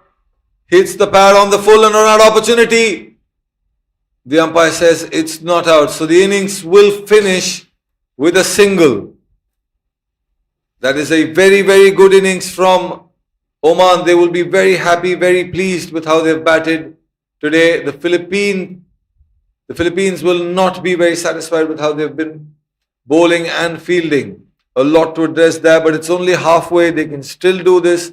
They have the batting. They will have to believe themselves to come out and chase this mammoth 144 down. That's the batting card. Jayadhanya with a brilliant 37, but the star of the show for them would have to be Fiza Javed. 43 quick-fire runs, 35 deliveries only. Amanda De Costa finishes the innings for them, 16 not out of 14. And the extras, look at that, 20 extras were bowled. On top of that lackluster bowling performance, the extras haven't been great as well. Well, the pick of the bowlers, John Andriano, 1 for 18 in her 3 overs. Katie Donovan kept things tight with her spell. But other than that, it's been a collective letdown in terms of Philippines bowling. 3 for 28, quite expensive. Raven Castillo and Eliza Wall kept things tight on her end. But largely, the extras being a huge letdown for the bowlers and their fielding not backing up with those chances. Philippines will have to chase 144 for 6, 144 when they come back for proceedings, and will shortly be back with the Philippines chase. They won the toss and elected to field, so it'll be interesting how they go about business come the second innings. We'll be soon back with the Oman defense.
Welcome back, folks. Philippines on the advent of a Himalayan task at their hands here. 144 is what they'll have to get in order to stand a chance of booking their berth in the quarterfinals of this 19 team tournament. 18 team tournament, I beg your pardon.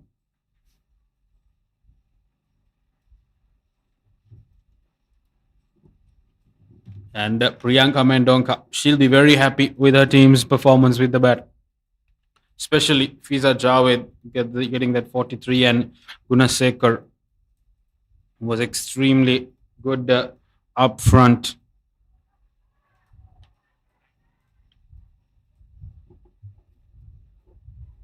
Afida Aftab to start off proceedings, and welcome back, my friend Dennis Musali.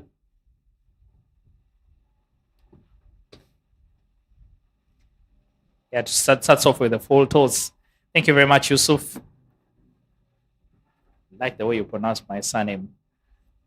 Thought it was very difficult, but you got it on the first start. I think Priyanka, the captain of Oman, spoke with faith about them getting 140.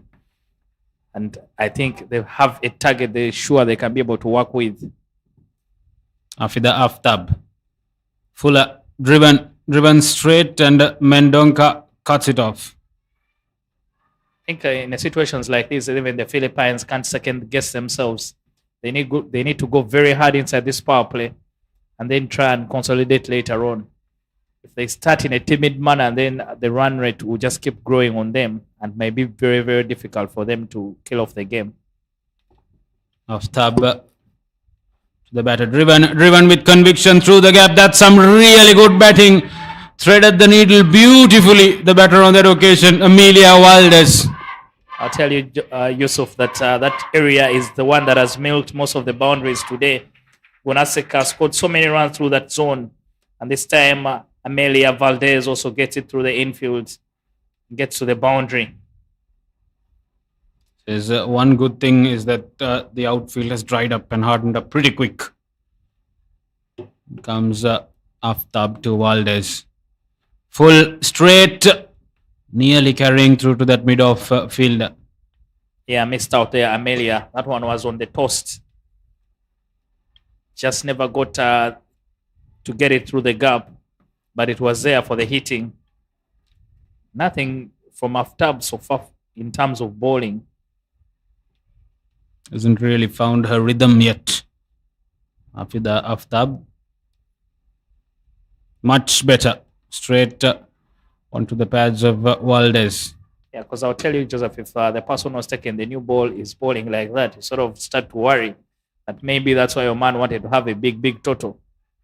You do have a good point. Mendonca really sounded confident about that total. But Aftab, of course, bowled pretty well in the previous game. Was just unfortunate that she was obliterated at the hands of Isha Oza, who's a particularly skilled batter, but she'll want to bounce back. Aftab to Valdez. You can't bounce back like that. That's a shot and a half onto the outside fields, thumped with a shot of authority. Yeah, that's a big six. Buffet bowling there from Aftab, and I just mentioned it was really nothing in her bowling. And this time, Valdez will not miss out. Goes for half a dozen. 10 runs from the first over.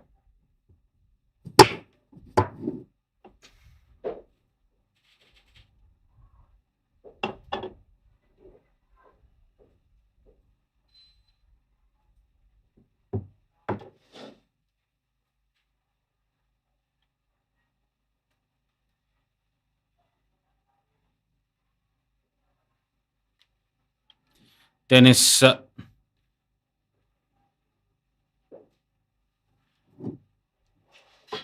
good point that you made on that occasion earlier. You will need a big score in the event you want to defend it with a lackluster bowling attack. But such hasn't been the case with Oman. They've been really good, except for that first game. And the skipper brings that Samira Khan brought into the attack. Eliza Wall to face on a fuller length this time. Yeah, Yusuf, there, my point being that you always want your opening bowlers to set the tone of the defense of the total. Beat that outside edge a couple of times or try and bowl in those good areas.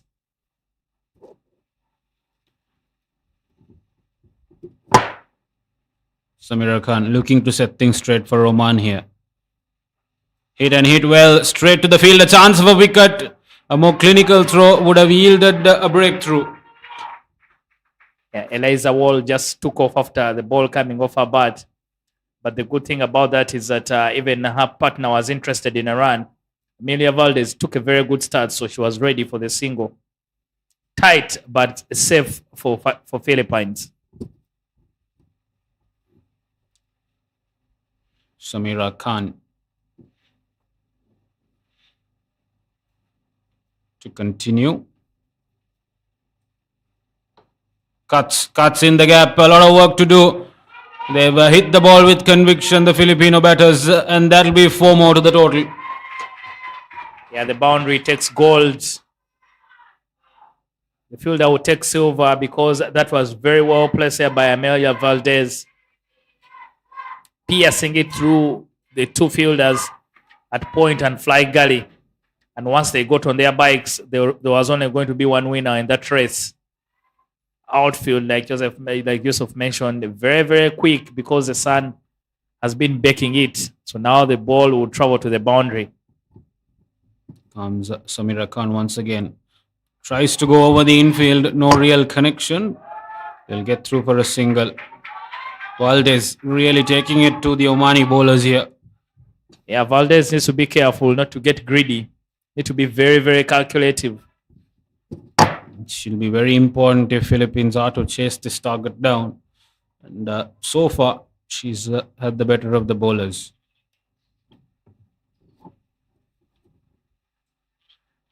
Because 142 is only 7 runs every over. Once you take off that 42, then you start counting down and start believing. Just keep hammering it down in small quantities. Full and flicks it across to the leg side. Hina Javed with some work to do. I was going to be worried for them if they had tried to take on a second, but good enough, they are not interested in the risk.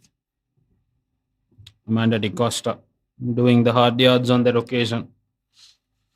Well, Samira Khan, she'd like to have not conceded that boundary, which otherwise has been quite a good over. But that's some batting and a half. You have to put your head down when there's some extremely quality batsmanship on display. Yeah, Amelia Valdez has everyone in that Philippines dugout on their feet. This time, the ball on the pads, not too much pace in it, but very good quality from Amelia Valdez. Gets inside the line and whips it over square leg for another half a dozen. 2 sixes for her so far to finish off the second over. 23 for no loss.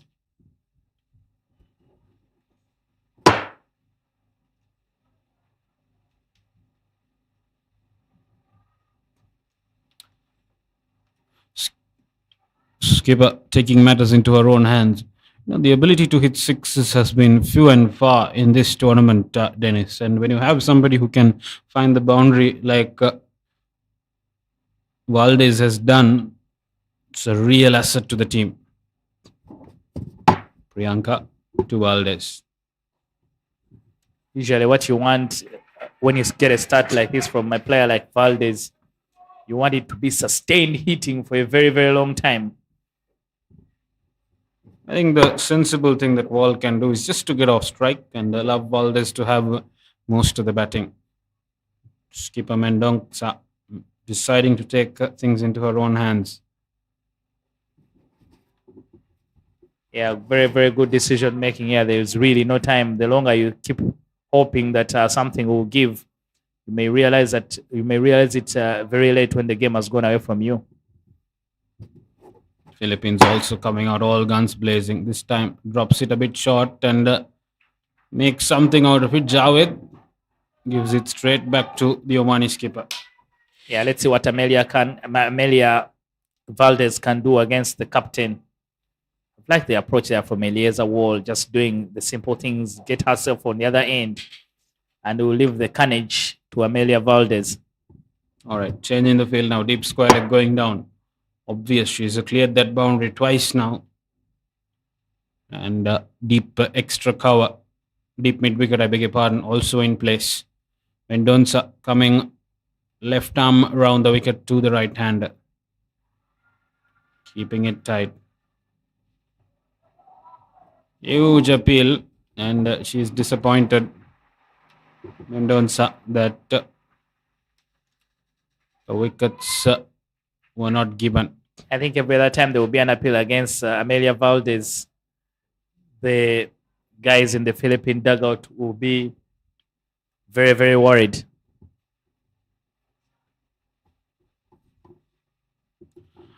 Mendonça to Valdez. Attempts a reverse sweep. Nearly gets the better of her. This is incredible stuff from Mendonça. I think with the way she's been striking the ball, she doesn't need to go to that right now. Just keep hitting the ball down the ground. She has the power and the strength. That should be very, very simple for her. Mendonça gives it plenty of airtime. Takes it on the full. Clears the infield. That ball will fly. But fielder equally up to it on that occasion. Jayadanya Gunasekar cuts it off and never got all of it, Amelia Valdez. So you feel that she has missed out on it. At end of the third over, 26 for no loss.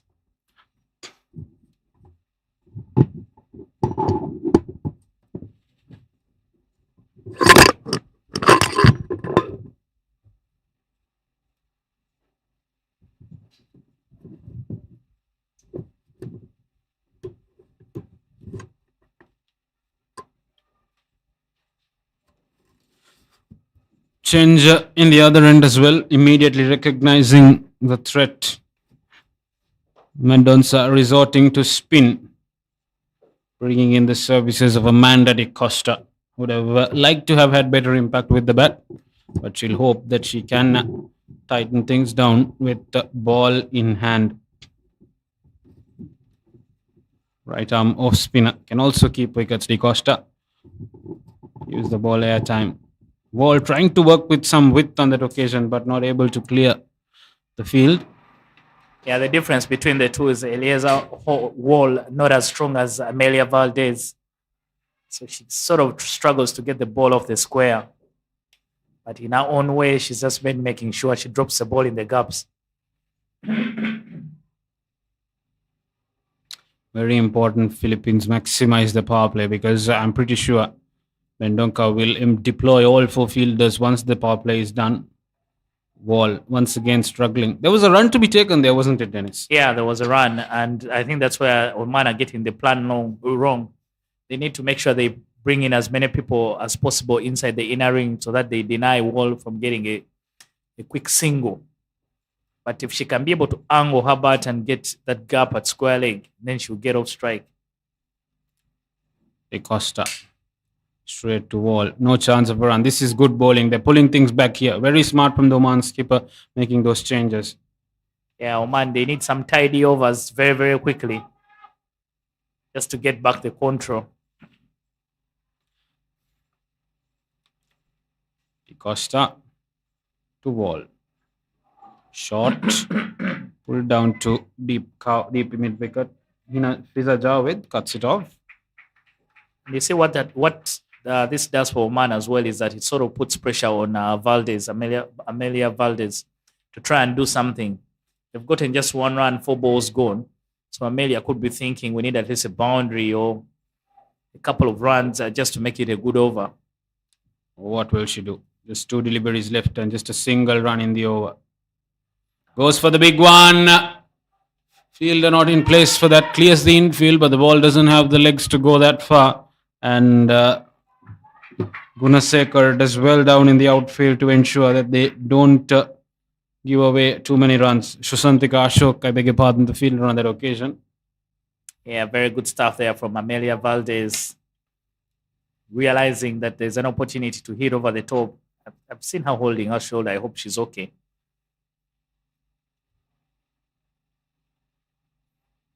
Once again, dances down the track. And that'll be wicket number 1. De Costa brought in exactly to effect a change. And boy, she does with the last ball of her over. Valdez in pain. 25 of 13. 25 very, very quick and important runs.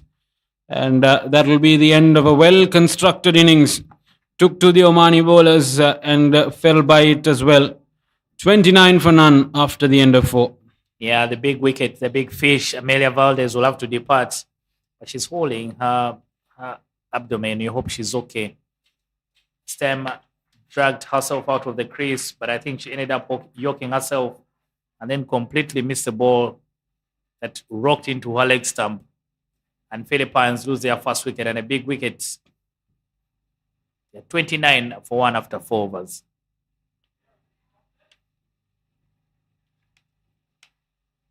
And I just mentioned it that she was holding a part of her body and looked a bit in some discomfort. It wasn't the ball that hit her, right? The ball quite full, quite interesting. I think she did that after she hit the ball over the top and they took a double. Just looked a bit in some discomfort. Mendonca to continue.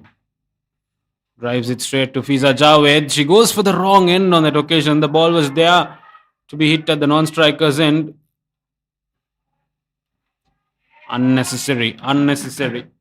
Yeah, very necessary there from Oman. We saw how Philippines gifted them a couple of runs with those mistakes in the field. When you're defending a total, you need to be very, very clinical. Yeah, Oman can by any means not afford to sit back just because they have a solid total on board. They'll have to get out there and defend it. Mendonca once again to ball. Was happy to let the ball come to her but not really able to connect it.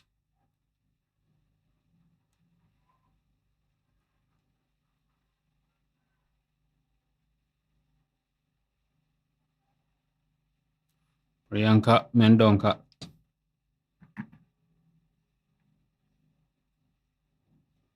Full misjudgment of length by Wall on that occasion. Yeah, interesting there how the wicketkeeper is gathering the ball. Yusuf, she stays so low instead of coming up. That's why she also puts on a helmet because they're very. Now I see the problem. She's standing back. She's standing back, way back for a spinner instead of standing up at the stumps. When you're in between, you sort of create a big problem for yourself. It's very difficult to hold on to any chance from that distance. Mendonca to Wall. This time a huge appeal. Mendonca in total disappointment. And like you said, I like what you brought up there, Dennis, because see, when you are in unorthodox positions as a wicketkeeper, you collect it at unorthodox heights and it can become tricky. And you'd know better than anyone else. It comes That's an LB shot there from Oman, but clearly that ball going down the leg side. A couple of times is that Wall misses out on those balls on the pass because she's moving her entire body. 31 for 1 after 5.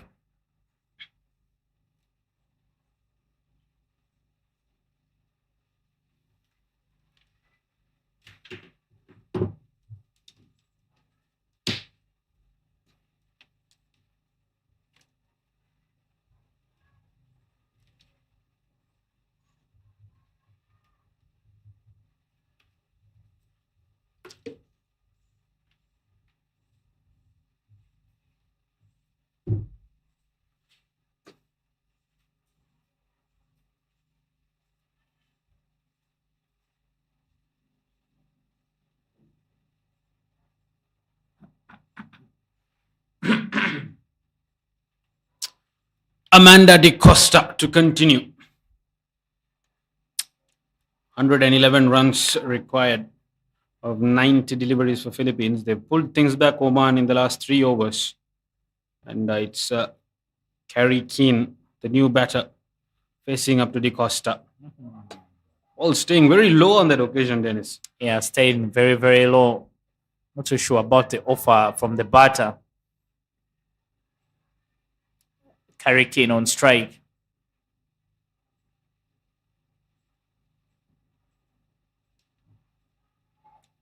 De Costa to Keane.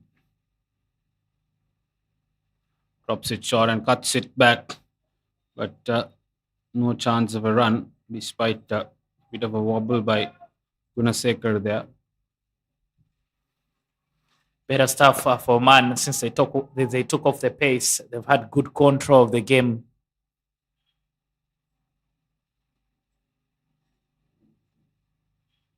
And that's the thing with proactive captains, isn't it, Dennis? You usually stick to your normal guns, but when you don't see it working, you have to tweak something. And Priyanka Mendonca has done really well by herself and her team. Yeah, very much so. Being dynamic, I think, is what will save you in T20 cricket. There shouldn't be one way of doing things.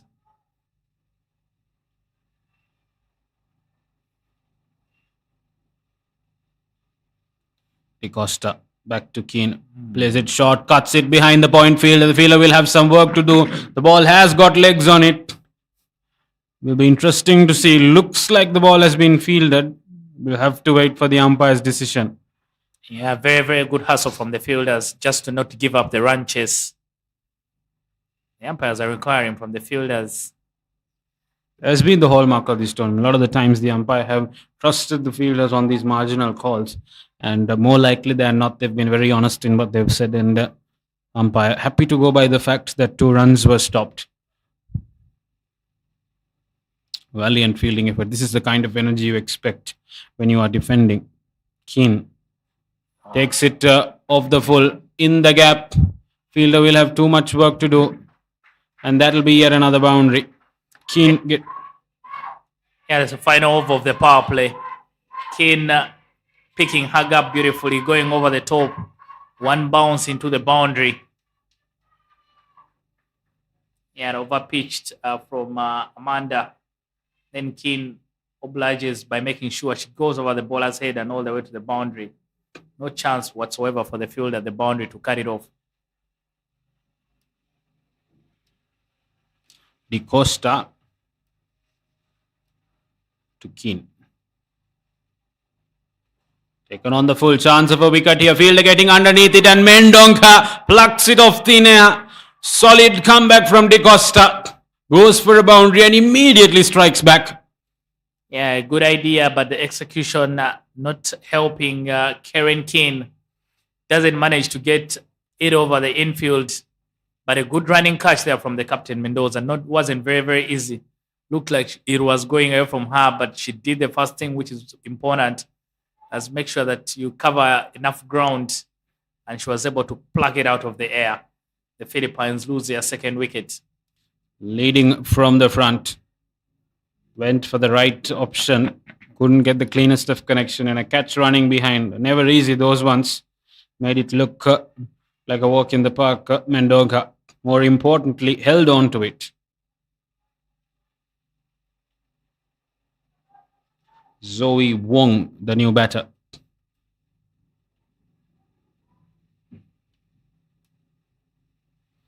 Two wickets for Mendoza so far.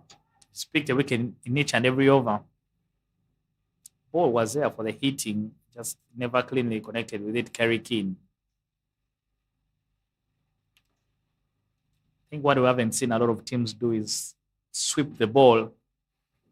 All those balls that are on a pad, they're ideal for sweeping. Priyanka Mendonca has taken herself out of the attack. Jaidanya Gunasekar asked to take over controls.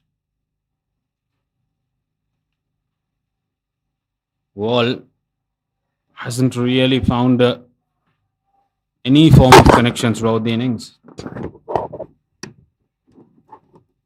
I think really her job is very, very simple. She's not going to be the kind to try and hit the ball out of the park, but to just drop her anchor and just make sure she keeps rotating the strike. Chance. It's landed just right in front of the fielder. Faiza Javed but did the right thing just to make sure that the ball doesn't go away from her and keep it to just a 1 run. She's been really good today, Javed. When the opportunity has come, she has scored the runs and has been clinical in the field as well. Gunasekar and Donka changing the field as per needed. Wong happy to let the ball through to the keeper. Can't afford to do too much of that.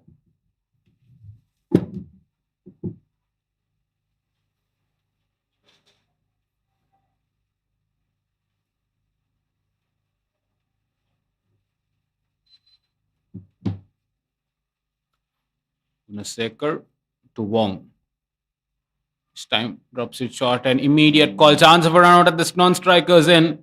Cleaner collection by Gunasekar would have been curtains for Wong. Never really looked like she was thinking of a run out the bowler on that occasion. If you look at it, just caught the ball and immediately got going on her way. Javed, once again, really good throw.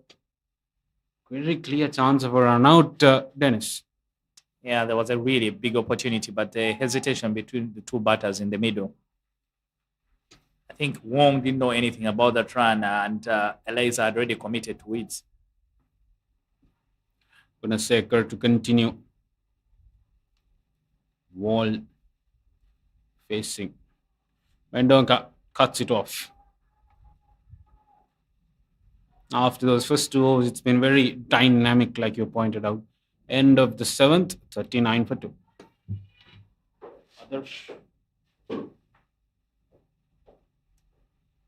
Yeah, the situation of the game here, 39 for 2. Philippines started very, very quickly out of the blocks, but they've been dragged back by the slow bowling options here for Oman.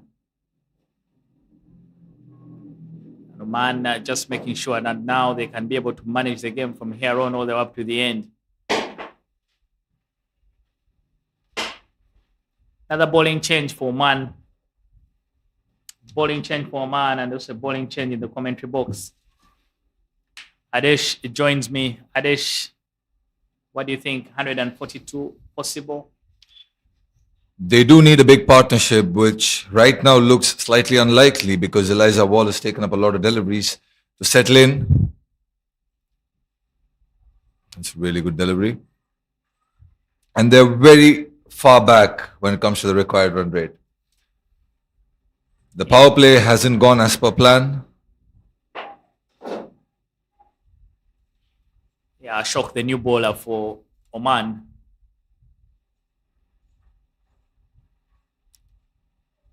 They were really feasting on that power play, especially when they had Amelia Valdez at the crease. But since she departed, things have not been very, very easy for them. Absolutely. A couple of sixes smashed. They were beautiful hits. They needed to continue that momentum.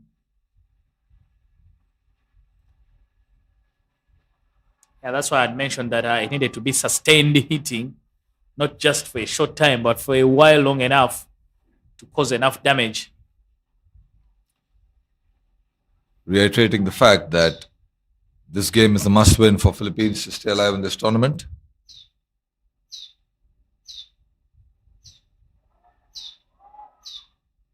Given a wide, but they haven't been able to do that ever since the onset of today. Yeah, that wide there seemed like an afterthought from the umpire. She really took long to indicate it.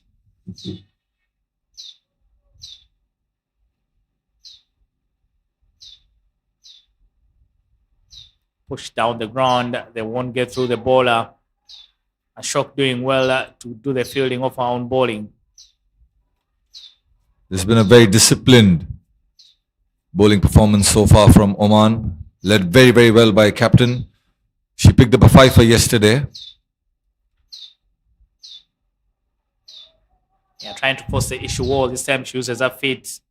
The right thing to do, but she's not a very strong player, so you can see it's a tame drive, not a powerful drive down the ground. Absolutely. They still need over 100 runs to win this contest, and considering the fact that boundaries might be a little hard to come by, they will have to pick on. As I'm saying it, they lose another wicket. Trying to place Play across the line, boulder, and they're digging themselves a deeper hole, a hole they cannot get out of Philippines. Yeah, the wicketkeeper batter there, Zhou Wong, completely playing down the wrong line, missing the ball completely, playing around its simplest of wickets for a shock. The Philippines lose their third wicket, 42 for 3. Skipper walks out. They do need their skipper to stick in and force the issue if they have to stay alive in this tournament. But this has been fantastic from Oman. For example, Eliza Wall, who's not doing much apart from playing within herself, she's 8 of 23.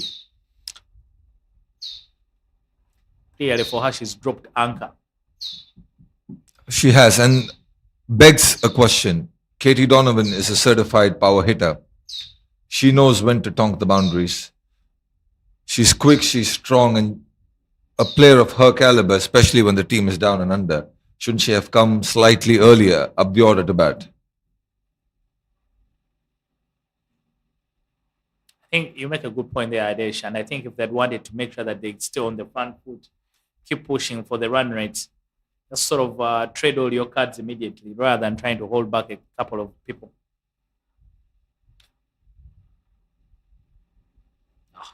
That's in the air, but in the gap. Will get the boundary. Much needed one for Philippines. Eliza Wall trying to get a move on. Yeah, what a very good shot there from Eliza Wall.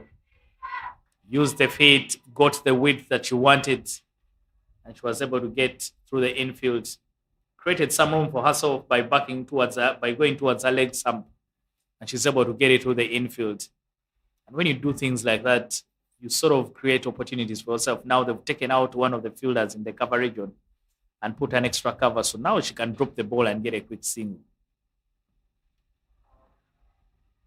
She did step down the wicket, but the keeper was slightly late in dismantling the stumps. She makes it back in time. That's a point very well made, Dennis, because like you said, the fielder's now moved to the boundary, opens up an opportunity to get a single or a double and make it a big over. Exactly.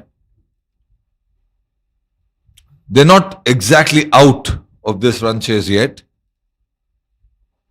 Steps down the track again. Hits it straight back to the bowler. The Philippines are not exactly entirely out of this run chase yet. They still can. A couple of more boundaries here and there can bring it back on track for them. Yeah, just 2 good overs will be able to bring them back into the game. That goes high up in the air. There is a fielder coming underneath. She will stop and the ball will fall just short. Could she have come and taken or attempted to take that catch, Dennis? Yeah, she could have, and that was an opportunity because she's not at the boundary, so there was no worry about her missing the ball and it going for 4. But I think she was caught in 2 minds, going for the catch and also stopping the runs. But Eliza... At this stage of the game, I think going for the catch would have been the better option. But Eliza Wall has decided to move on.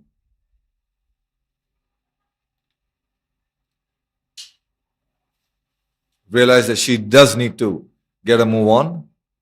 Brings the skipper on strike for the first time today. They need a big innings from her. Captains, no.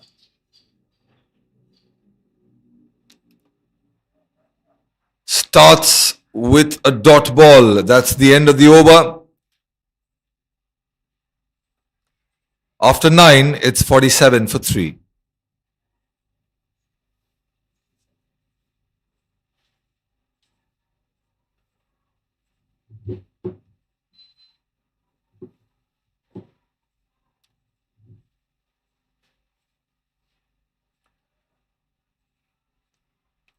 The quad rate is just about 7 runs every over, and from here the Philippines are moving at 5 runs every over. And the good thing you mentioned there is that they're not out of these run chase at all. They might have lost 3 wickets, but the advantage is for them is that they've lost 3 wickets that came with some runs. Even the boundary in the last over, Eliza Wall indicated that she is looking to get a move on. And she will have to, like you said, a couple of good overs will bring them back on track. Oh, that's punched straight down the ground. Good connection. Good cricket all round. Yeah. Another single. And now Eliza is really looking, she's showing a lot more intent. She's looking at scoring runs. She's not looking at just survive. I don't know whether the captain has had a word with her and told her that, you know what, there's nothing to lose. There's no point in you being here and we still lose the game. So you might as well get on with it. And Oman realizing what the strength of Donovan is. She's a very strong leg side player. They're bringing the fielder up on the offside. And the mid wicket is far back on the boundary. There's a long on and a mid wicket. And the captain doesn't take too long to hit the big shots. We wait and see, Adesh.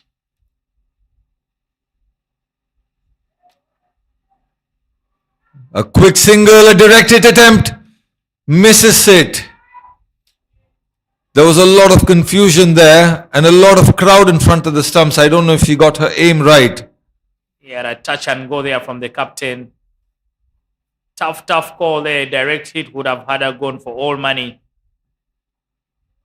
Gonaseka, the fielder in question. Walks down the wicket again. This time it's over covers. The fielder at long off will have to do a lot of running. Will she get there? Yes, she cuts it off. There'll be a couple of runs. Yeah, what a good shot there from Eliza Wall. This time she hit the ball on the angle and got it over the field that covers. Just didn't have enough in it to get to the boundary, but what a very good shot.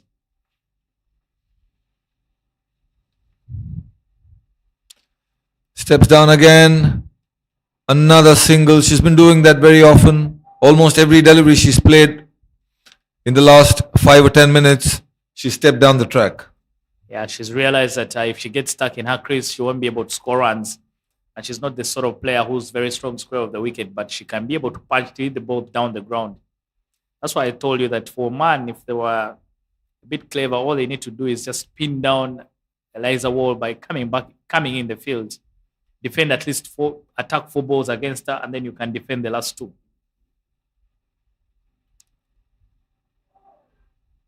That has taken the edge and very, very good fielding.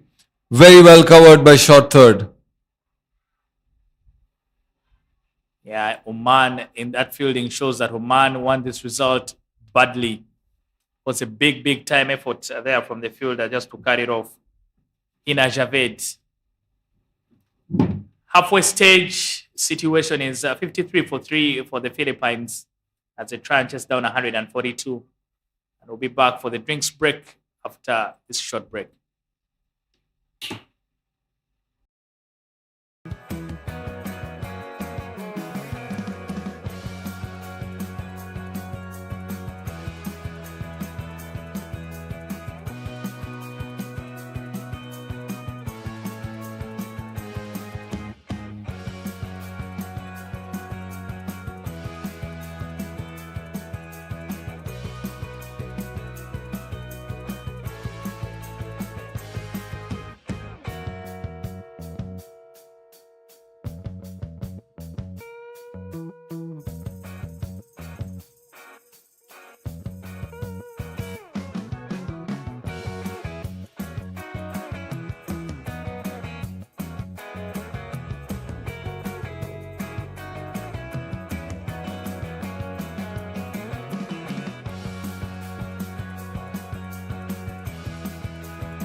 Welcome back, ladies and gentlemen, after the short drinks break.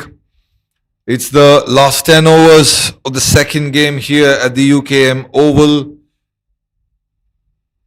The run chase is on. Philippines chasing 142. Captain almost gives a return catch to the bowler. Will only be a single. Philippines need a big time move on if they have to make this run chase count. Eliza Wall has taken a lot of deliveries. 17 of 32. KT Donovan, the captain's just come out. Steps down the track again. It's only a dot ball. Jayadhanya Gunashekhar.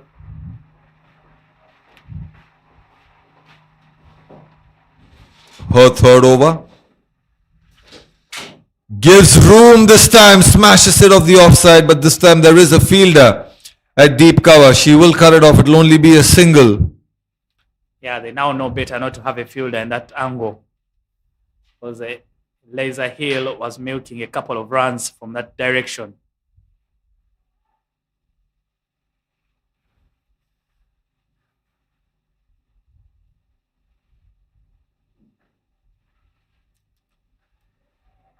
Dot balls will not help Philippines. Dennis, they need to get a move on, and the later they do it, the required run rate is just going to be as up. Yeah, the shot was on there for the captain, just never got a clean connection. Oh, she goes big, she goes straight, there is a fielder. Has she misjudged it? She does get there in time, but drops it, makes some meal out of it. Yeah, poorly judged there by the fielder. I think she didn't realize that the ball was still going. Nita Joshi, the guilty party. She thought she had overrun it, but the ball did eventually fall in her hands.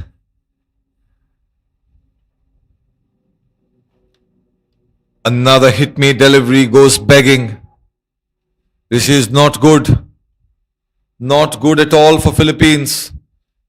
After 11 overs, they're 56 for 3.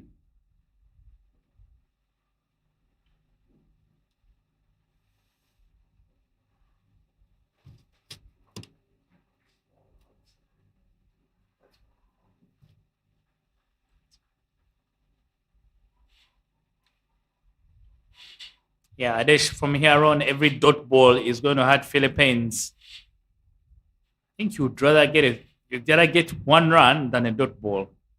So unless you're going to smash the ball to the boundary, please try and work the ball in the gaps.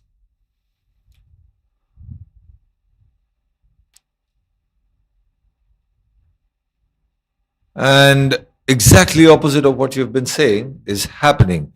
This is something that the Oman bowlers have also done, which is not give away extra runs unnecessarily. Philippines did that many times in the first innings.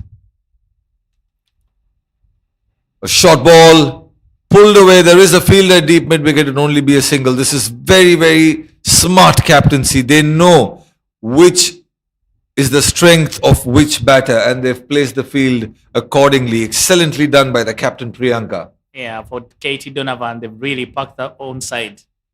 If she's going to go past them, it may be the aerial route will be the better one. Walks down the wicket again. Another single. Singles will not cut it out. A couple of singles here and there, but you do need a couple of boundaries at this point every over for you to be able to come back into this contest. Otherwise, this game is slow and steadily slipping away from Philippines. Yeah, in the end, the singles will only count if they are complemented with some boundary hitting.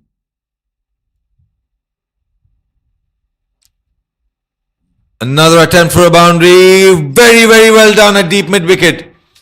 The ball was travelling.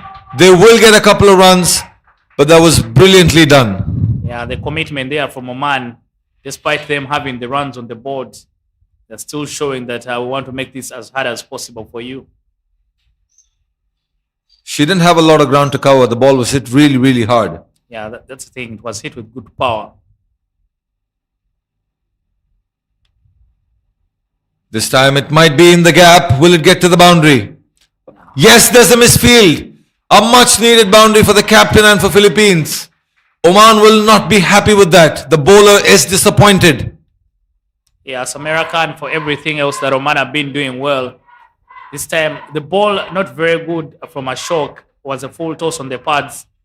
But again, it was hit close to the fielder. She did the right, did everything right to get there very, very quickly. Then somehow the ball just went through her body. Taking her eyes off the ball at the very last second.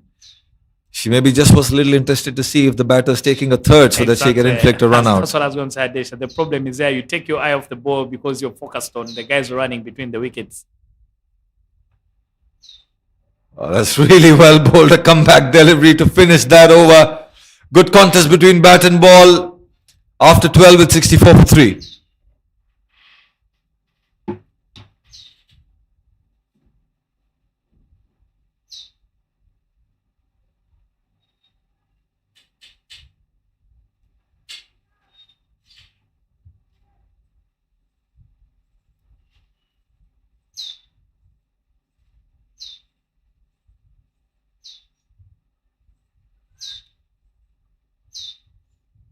Desh, now you understand why the other singles were important when they finally got a boundary.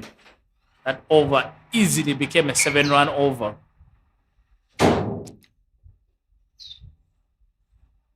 Again finds the gap on the offside.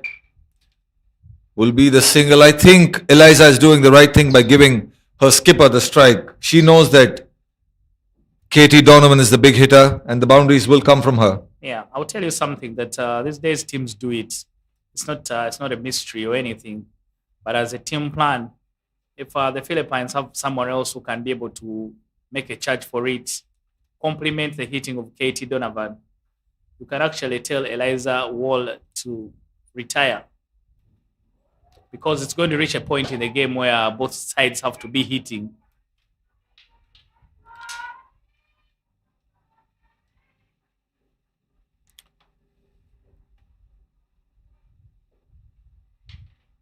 I'm expecting a big shot here.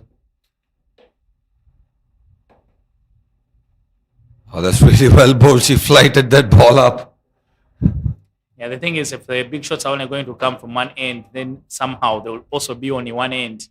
Because eventually the captain will get frustrated. The boundaries are loaded for her. That's a big hoik. Will only be a single. You're absolutely right, Dennis. Eliza also needs to get a move on. She cannot keep trusting just the singles and doubles. That's what I've said. If in the team there's someone who can do some range hitting, they can retire Eliza because she's done a good job so far. But what she's doing right now won't take them to the next level. There's still a little bit of batting to come. Kite Keen takes it on the full and her misery comes to an end. Dennis, you said you might retire her out, but she has to depart. A valiant effort. Kudos to the effort, but she just wasn't getting a move on. Might be a blessing in disguise for Philippines. She's done a good job for her team, opened the batting. She's been able to put a score nicely, but just go to the level where now the team needs to go to the next level. Just doesn't have the skill set. A full toss there from Gunaseka. Hit me ball, but no power in the shot whatsoever. And Gunaseka takes a very, very tidy diving forward catch. Well, that brings to an end the 13th over. After the loss of 4 wickets, Philippines are 66 for 4. I shall tell you, I played in teams that play some, either call it negative cricket or smart cricket. In this moment, they will just never get out Eliza Hall. They will just make sure she stays in for at least another 12 balls before they think of getting out. Did that turn? There was a surprise delivery there for the skipper. She didn't expect that. Yeah, the matchup in favor of a shock. So if she's able to get the ball in the right areas, then she'll have an advantage against Katie Donovan, because Katie Donovan is trying to hit against the spin. And you can see the boundary riders, all of them fully loaded. Again, 3 on the onside, 1 on the off. Takes it on the full, and that's brilliantly done. Will they be able to sneak a double? The skipper first said no, Yeah, it's but because eventually makes it. yeah, it's because the skipper didn't realize that the ball actually had gone through the fielder. Mistake there from the fielder. If she had let the ball run all the way down, they would have just gotten the one run. But once she tried to stop it, just deflected off her body and then created the opportunity for the second. Sudhanya Dhanashekhar there. A valiant effort though. Oh, the keeper slightly late on that. That was a stumping opportunity. That would have been curtains for the captain. Yeah, that's what I was telling you, Adesh, that both sides need to be scoring runs. Now, Katie Donovan is thinking that I don't need to wait for so long because later on may be impossible for us to get 74 runs. It's now or never. Yeah, the required run rate is over 10 per over, which means there has to be a couple of boundaries every over, minimum. Short ball, pull that in between those two fielders, beautifully dissected.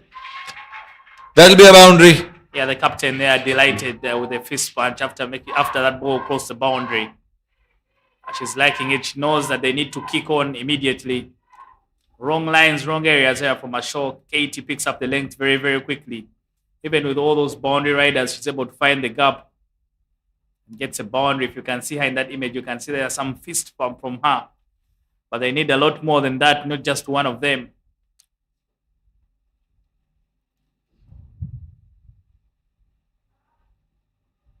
That will be called a wide. And one of the reasons the wicketkeeper really missed that stamping is you can see where she's standing against the spinners, very, very far from the wicket. Dennis, I'm a little surprised that wasn't called a wide. Maybe it flicked the pad. Oh, that's beautifully stopped. That was another opportunity, but that was really well done by the bowler. It's never easy when the ball is stuck at that speed right back at you. At the end of the 14th, it's 72 for 4.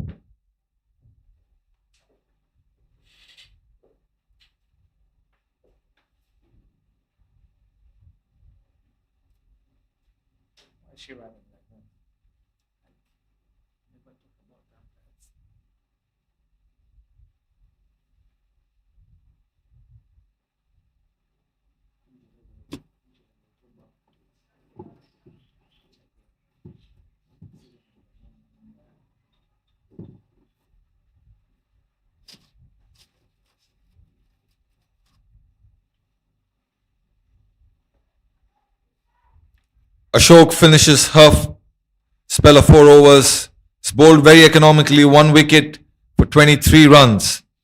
But all eyes on captain Katie Donovan and the new batter, Jessica Medianista.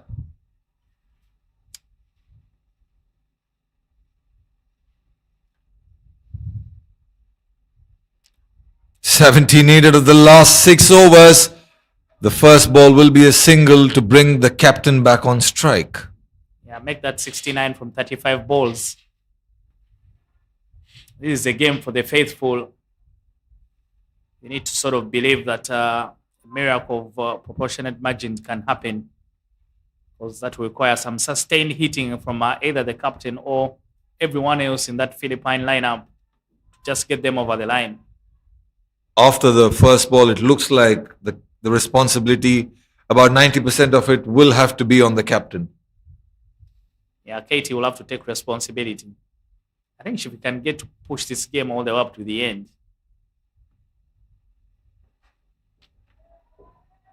That's a really good delivery. And Katie ideally should look to take most of the strike here. Yeah, I don't know why Jessica is anxious to get on the other end. Maybe she has some power hitting as well, because she has really looked like a run-out suspect since she came in. Fiza Javed. and has bowled the captain. Is that curtains for Philippines? The biggest of the hitters is out. Yeah, That's 5 down. turned down the single from Jessica. Maybe she should have taken it. But now the captain, again, she just felt that she had to do something. Doesn't make the connection. Swung for the fences. But the winner is Fiza Javed, who has had a very, very good day in the field today. And immediately striking with the ball, just her third delivery today. She bowled over the wicket, bowled it slightly slow. The batter was through the shot. You miss, I hit. And that's exactly what's happened. And this cost the dismissal of KT Donovan, who has to depart for 18. And the Philippines are 73 for 5. With a change in batter, we also have a slight change in commentary box.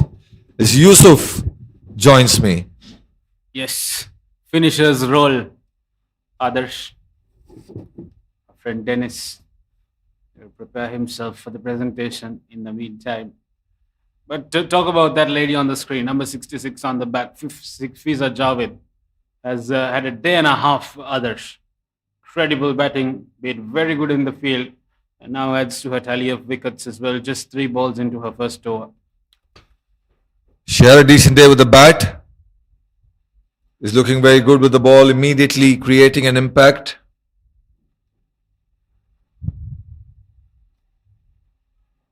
Starts off with a dot ball. Jome Messiah. The field is still spread and it's leg side heavy. 3 on the leg side, 1 on the off.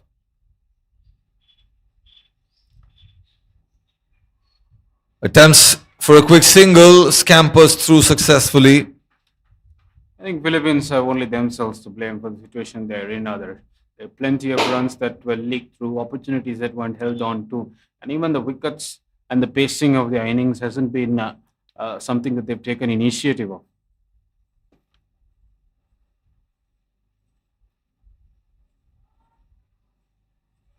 To add to that, the unavailability of a lot of big hitters, boundary hitters, 6 hitters, except for the top 2 or 3 players, has put them in this position where ideally they don't have a finisher to come and tonk the ball, which leaves them at the end of the 15th over mark at 74 for 5.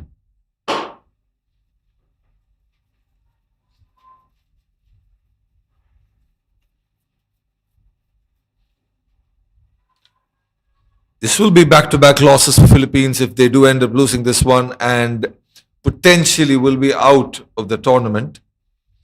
And Oman give themselves a fair chance to finish at the top of the table.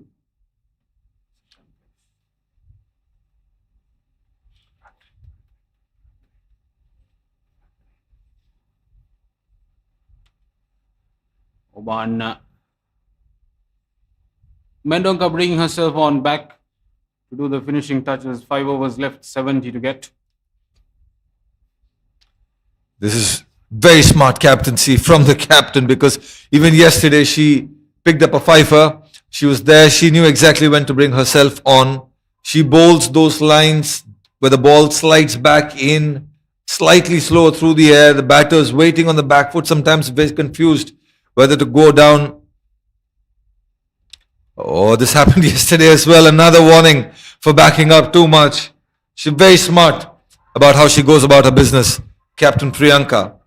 Very present player. I mean, even today she brought herself on right after those pressure overs. 2 overs for 23 Philippines, and she brought herself on, and since then has held things back. And look at how economical she's been. An opportunity for a run out. The bowler should have been behind the stump to be able to collect that. But look at how economical she's been. She's given away only 6 runs after bowling 2.5 overs. Exercising a huge volume of control, Priyanka, and that's been the hallmark of how she's gone about business. She's hasn't shied away from an opportunity to bring herself on, has brought herself on during the crunch moments, and here she is leading her team into the quarterfinals.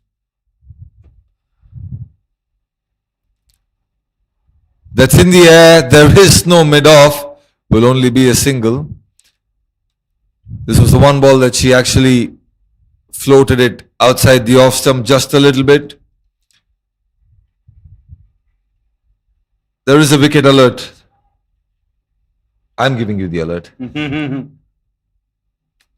Something has to give in this over, you feel.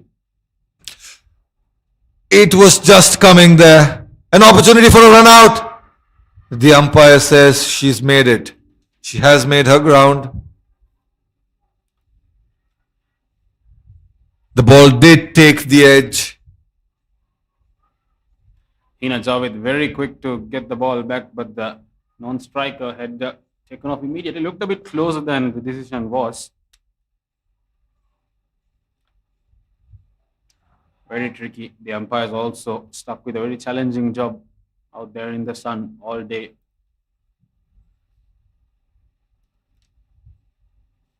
Another quick single attempt. They will scamper through and complete it successfully. That's the end of that over. After 16, it's 78 for 5.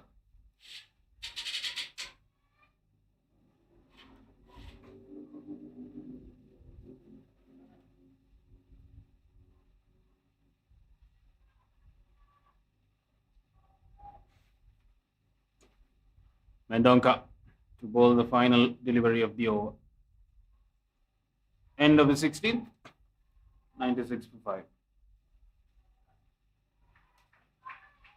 I beg your pardon, it's 78 for 5.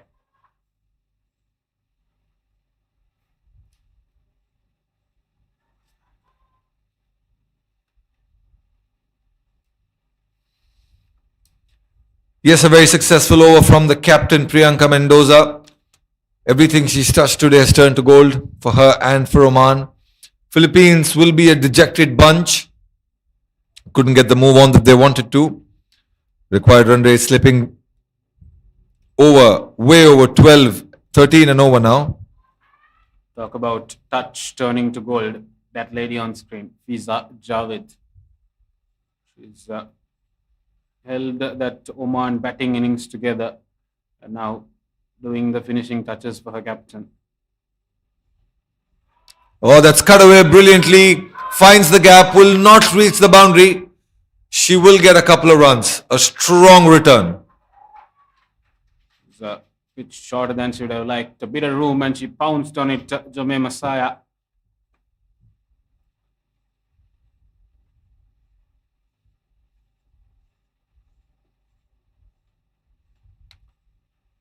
Javed.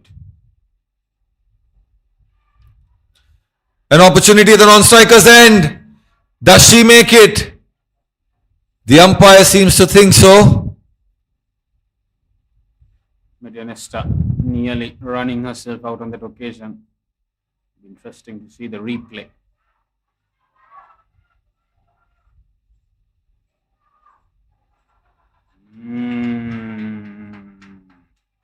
Wasn't the most convincing creasing by Masaya.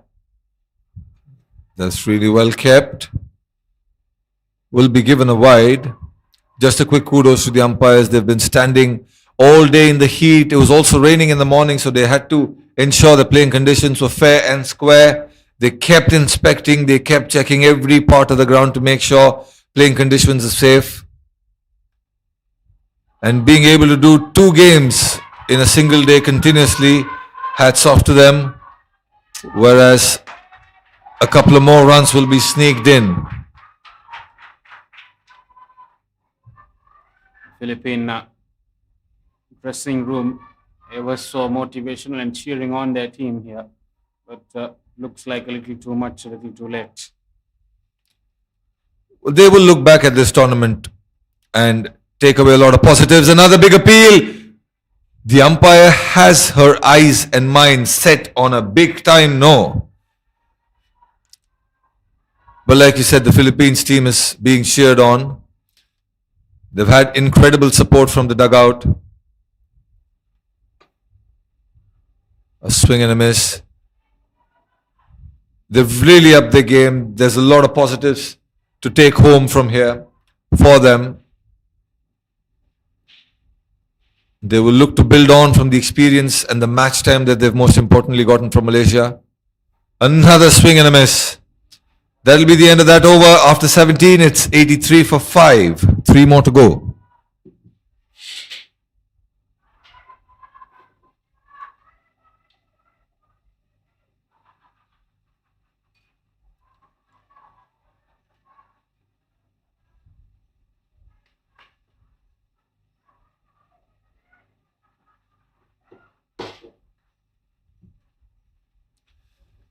Skipper brings herself on to finish her spell of 4 overs.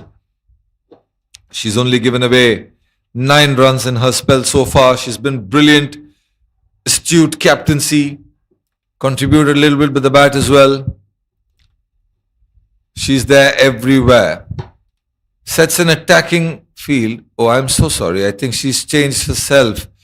She's bringing somebody else on. Amanda De Costa into the attack. I don't know why she had the change of heart. She still has an over to bowl. De Costa has affected wickets as well, and I think she would want to smartly utilize her resources. It's a matter of them going through the motions now with the result pretty much intact, unless, of course, the opponent strings together something extremely miraculous. Philippines looking very far from that. Has been anything but a good day for them.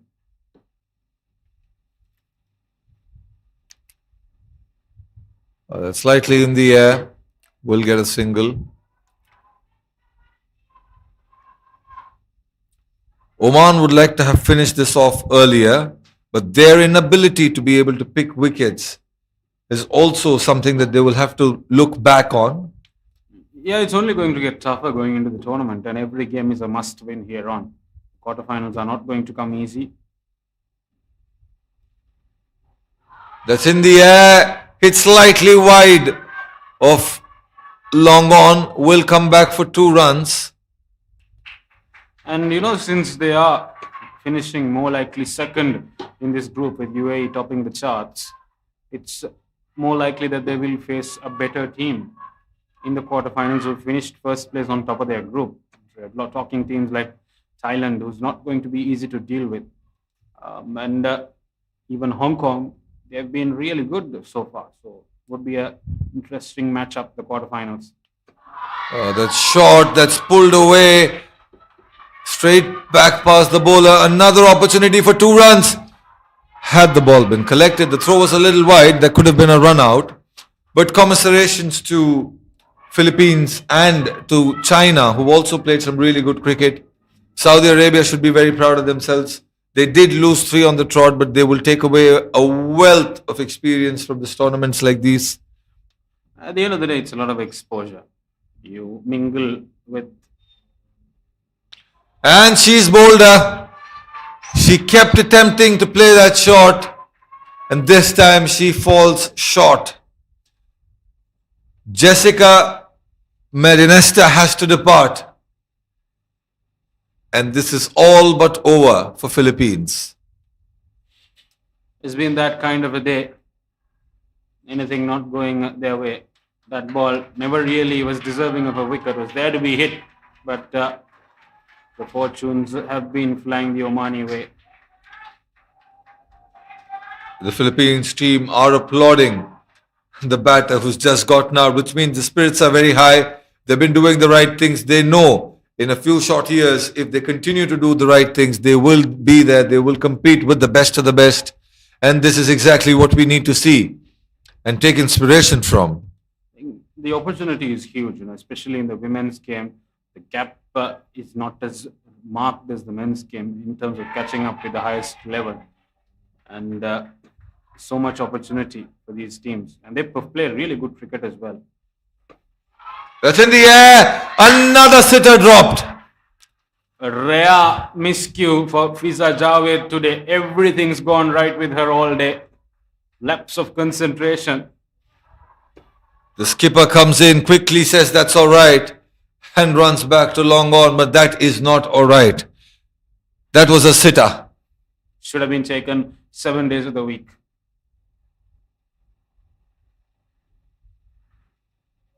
Absolutely right. 7 days of the week should have been taken.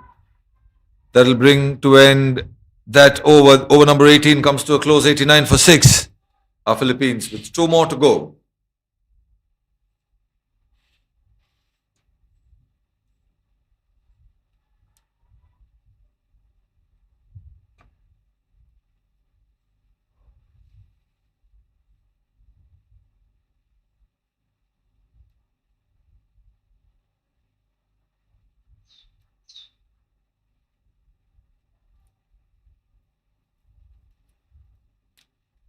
The skipper brings herself on, change of ends for her. She will also bowl herself out. There is a likelihood that Oman will play their quarterfinal here as well, with UKM and also the UKM Oval being designated venues for quarterfinals. Well, that's on the pads. An attempted sweep shot will get a single. And perhaps Priyanka switching ends is to try and get a feel of both ends before the all-important matches that come up. She did bowl from the opposite end even yesterday. Brings the fielder in just a few steps from the boundary at deep mid-wicket. Goes for the big shot. An attempt at stumping. Will just be a dot ball. Just to quickly summarize this group, Oman looks like they will finish number 2 on the table in Group B, and the United Arab Emirates are sitting comfortably after 3 wins at the very top, and they've been playing some fantastic cricket. With bat, with ball, on the field, giving nothing away. Another missed opportunity there. I think Dennis was pointing that out earlier, the man himself, a wicket keeper. That unorthodox distance between wicket and keeper is really, really troubling Oman. It's a margin, a fine margin that can cost them come the crunch games. She's doing that constantly yesterday as well. Will scamper through for a single. She's actually closer for Priyanka than to the other spinners. She stands a couple of steps further back to the off spinners. Your wicket keeper is one of the centerpiece of your fielding performance, and you need them to be right on top. You can see the difference, Satish for UAE makes that huge difference. In comes Mendonca. An opportunity at the non-striker's end. This is an area that Oman have not been very good at today. If you can pick one, they've been excellent through and through in almost every department. These are the minor boxes that they will have to check before the quarterfinals begin, because there will not be any room for mistakes. If you're out and about. We'll bring to a close the 19th over. 1 more over to go. Philippines are 91 for 6.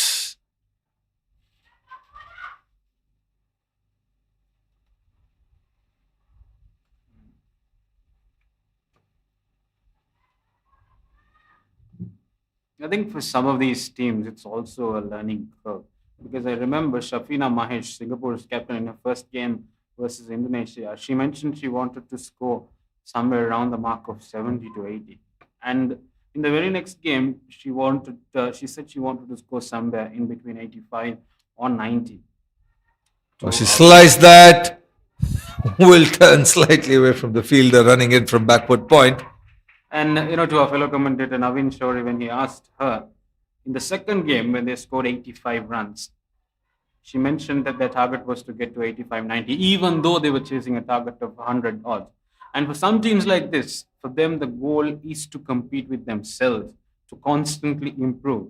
And with this tournament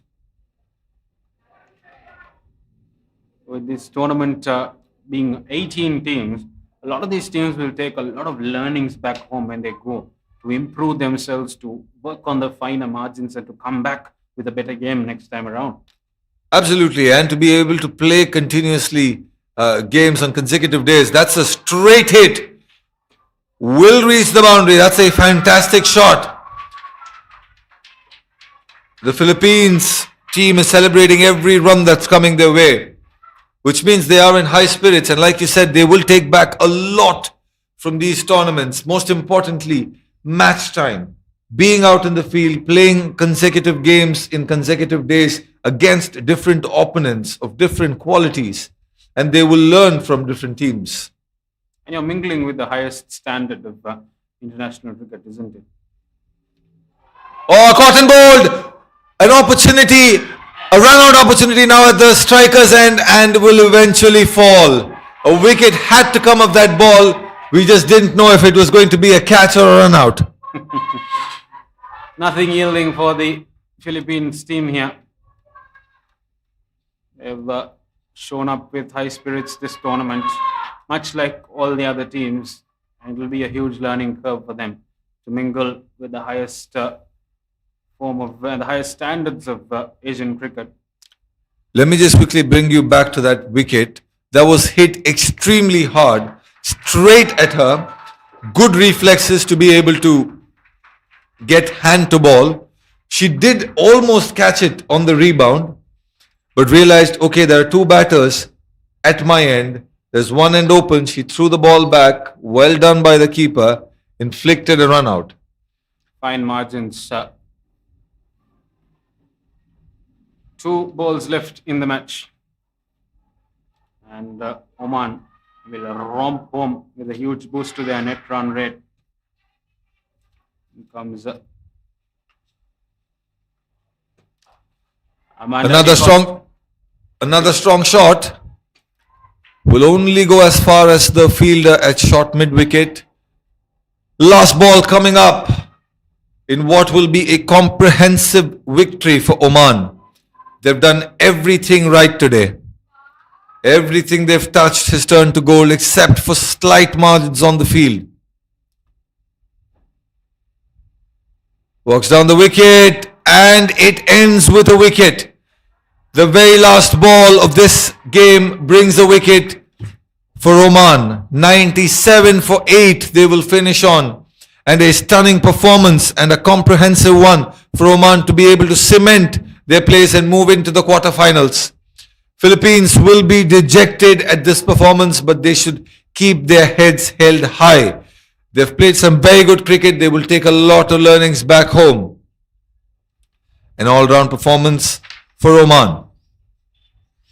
Oman, first match of the tournament, they were down and out, romped by the UAE, but they've done really well to hold on to that qualification position in the quarterfinal. They've gone 3 in a row to ensure that they are in contention for that top 4 spot. And you never know, others. You win the quarterfinal, you're through to the Asia Cup.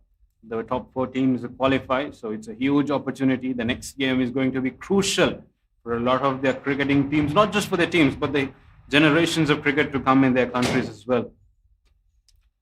Absolutely right. If they are able to pull off a stunner, there'll be big news and great news for them. But commiserations, Philippines, you have played good cricket. There is a lot to improve and we're all sure that you will. You must have had a lot of learnings. And it was very evident that they were cheering every run on, which means they are in high spirits. They are taking back a lot of memories from here. But congratulations, Oman. You have a better challenge, a higher challenge ahead of you. The thing with Oman's team as well, they've been together for more than 2 years together, some of these players playing international cricket. So they're a well-oiled team. They've been exposed to high levels of cricket throughout the past year. And that's what's happened today. Iza Javed, incredible 43 of 35, looked a class apart. And Jayadanya Gunasekar, that second wicket partnership, really setting the tone for the rest of the tournament. And Amanda De Costa finishing off that first innings. And the only positive light in that innings for Philippines was Joy and Riano's 1 for 18 in 3 overs, and they concluded at a powerful 141 for 6. In the bowling innings, not a lot of runs given away. 97 for 8, they bundled out the Philippines girls in 20 overs. Amanda De Costa, their best performer with the ball today, a 4-wicket haul, but very good contributions from Fiza Javed again with the ball. Sushandita Ashok and Jayadanya Gunasekar with a wicket apiece. But what was even more fun to watch was on the ground, both the teams cheering for each other, giving hurrays to each other and supporting each other. That's the spirit of the game being held very, very high, and that's amazing to watch. Incredible. Philippines and Oman cheering each other on as they left the field as well. Love to see the camaraderie. At the end of the day, it's a game of cricket, and it's the memories and the friendships that you take home. And we have the post-match presentations coming up as the two captains and the player of match will be recognized and felicitated. Until then, it's end of proceedings here at the UKM Oval in Kuala Lumpur.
Welcome to the welcome to the post-match presentation of our second game here at the UKM Oval on match day 4 of the ACC Women's Premier Cup in Malaysia.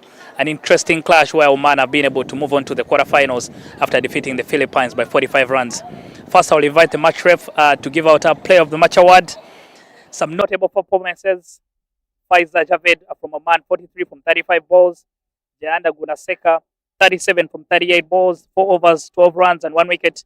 But the player of the match is Amanda De Costa for her bowling performance: 16 runs, 3 overs, 15 runs and 3 wickets.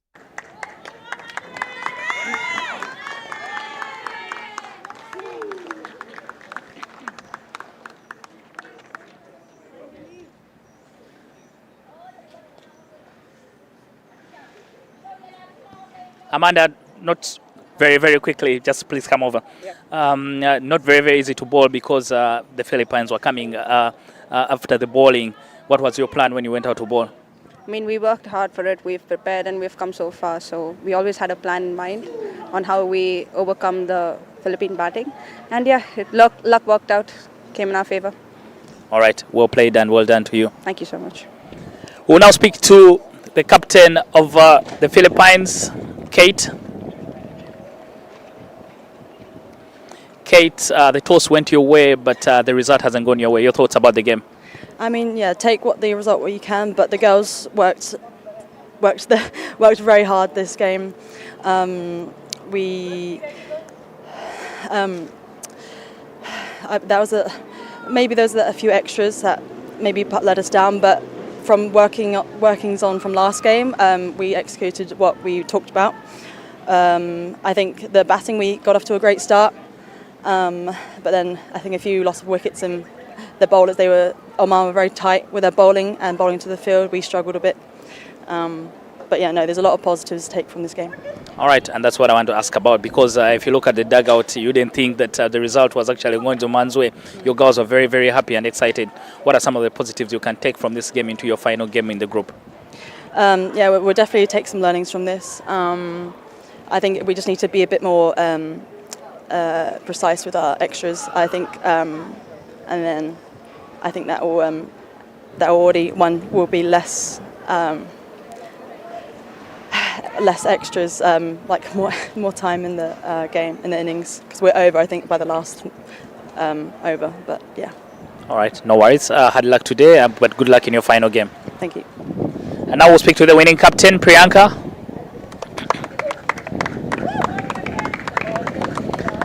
Priyanka, very well done to you and the team. You spoke faith in your batting. You said 140 will get you the win. How confident were you that you could be able to pick up the result? Yes, we were very confident. As I said, we had come about a week earlier, and thanks to our board, to our coaches, and to all the staffing members who have done a brilliant job back home, and all the efforts are seen here. Yeah, you earned a quarter-final place in the tournament, but what are some of the things that you think you need to work on from this game so that you can be able to challenge some of the big teams you'll be able to meet? Well, I think we're just going to stick to our basics and take those catches, and there's a lot of singles and doubles which need to be attacked. I think batting and bowling has been phenomenal, and they just have to keep continuing it. All right, well done to you and the girls. Go and enjoy the victory, and good luck in the quarterfinals. Well, thank you so much. And that concludes the post-match presentation. The teams take a break tomorrow, but we'll be back with action on match day number 5 of the ACC Women's Premier Cup in Malaysia.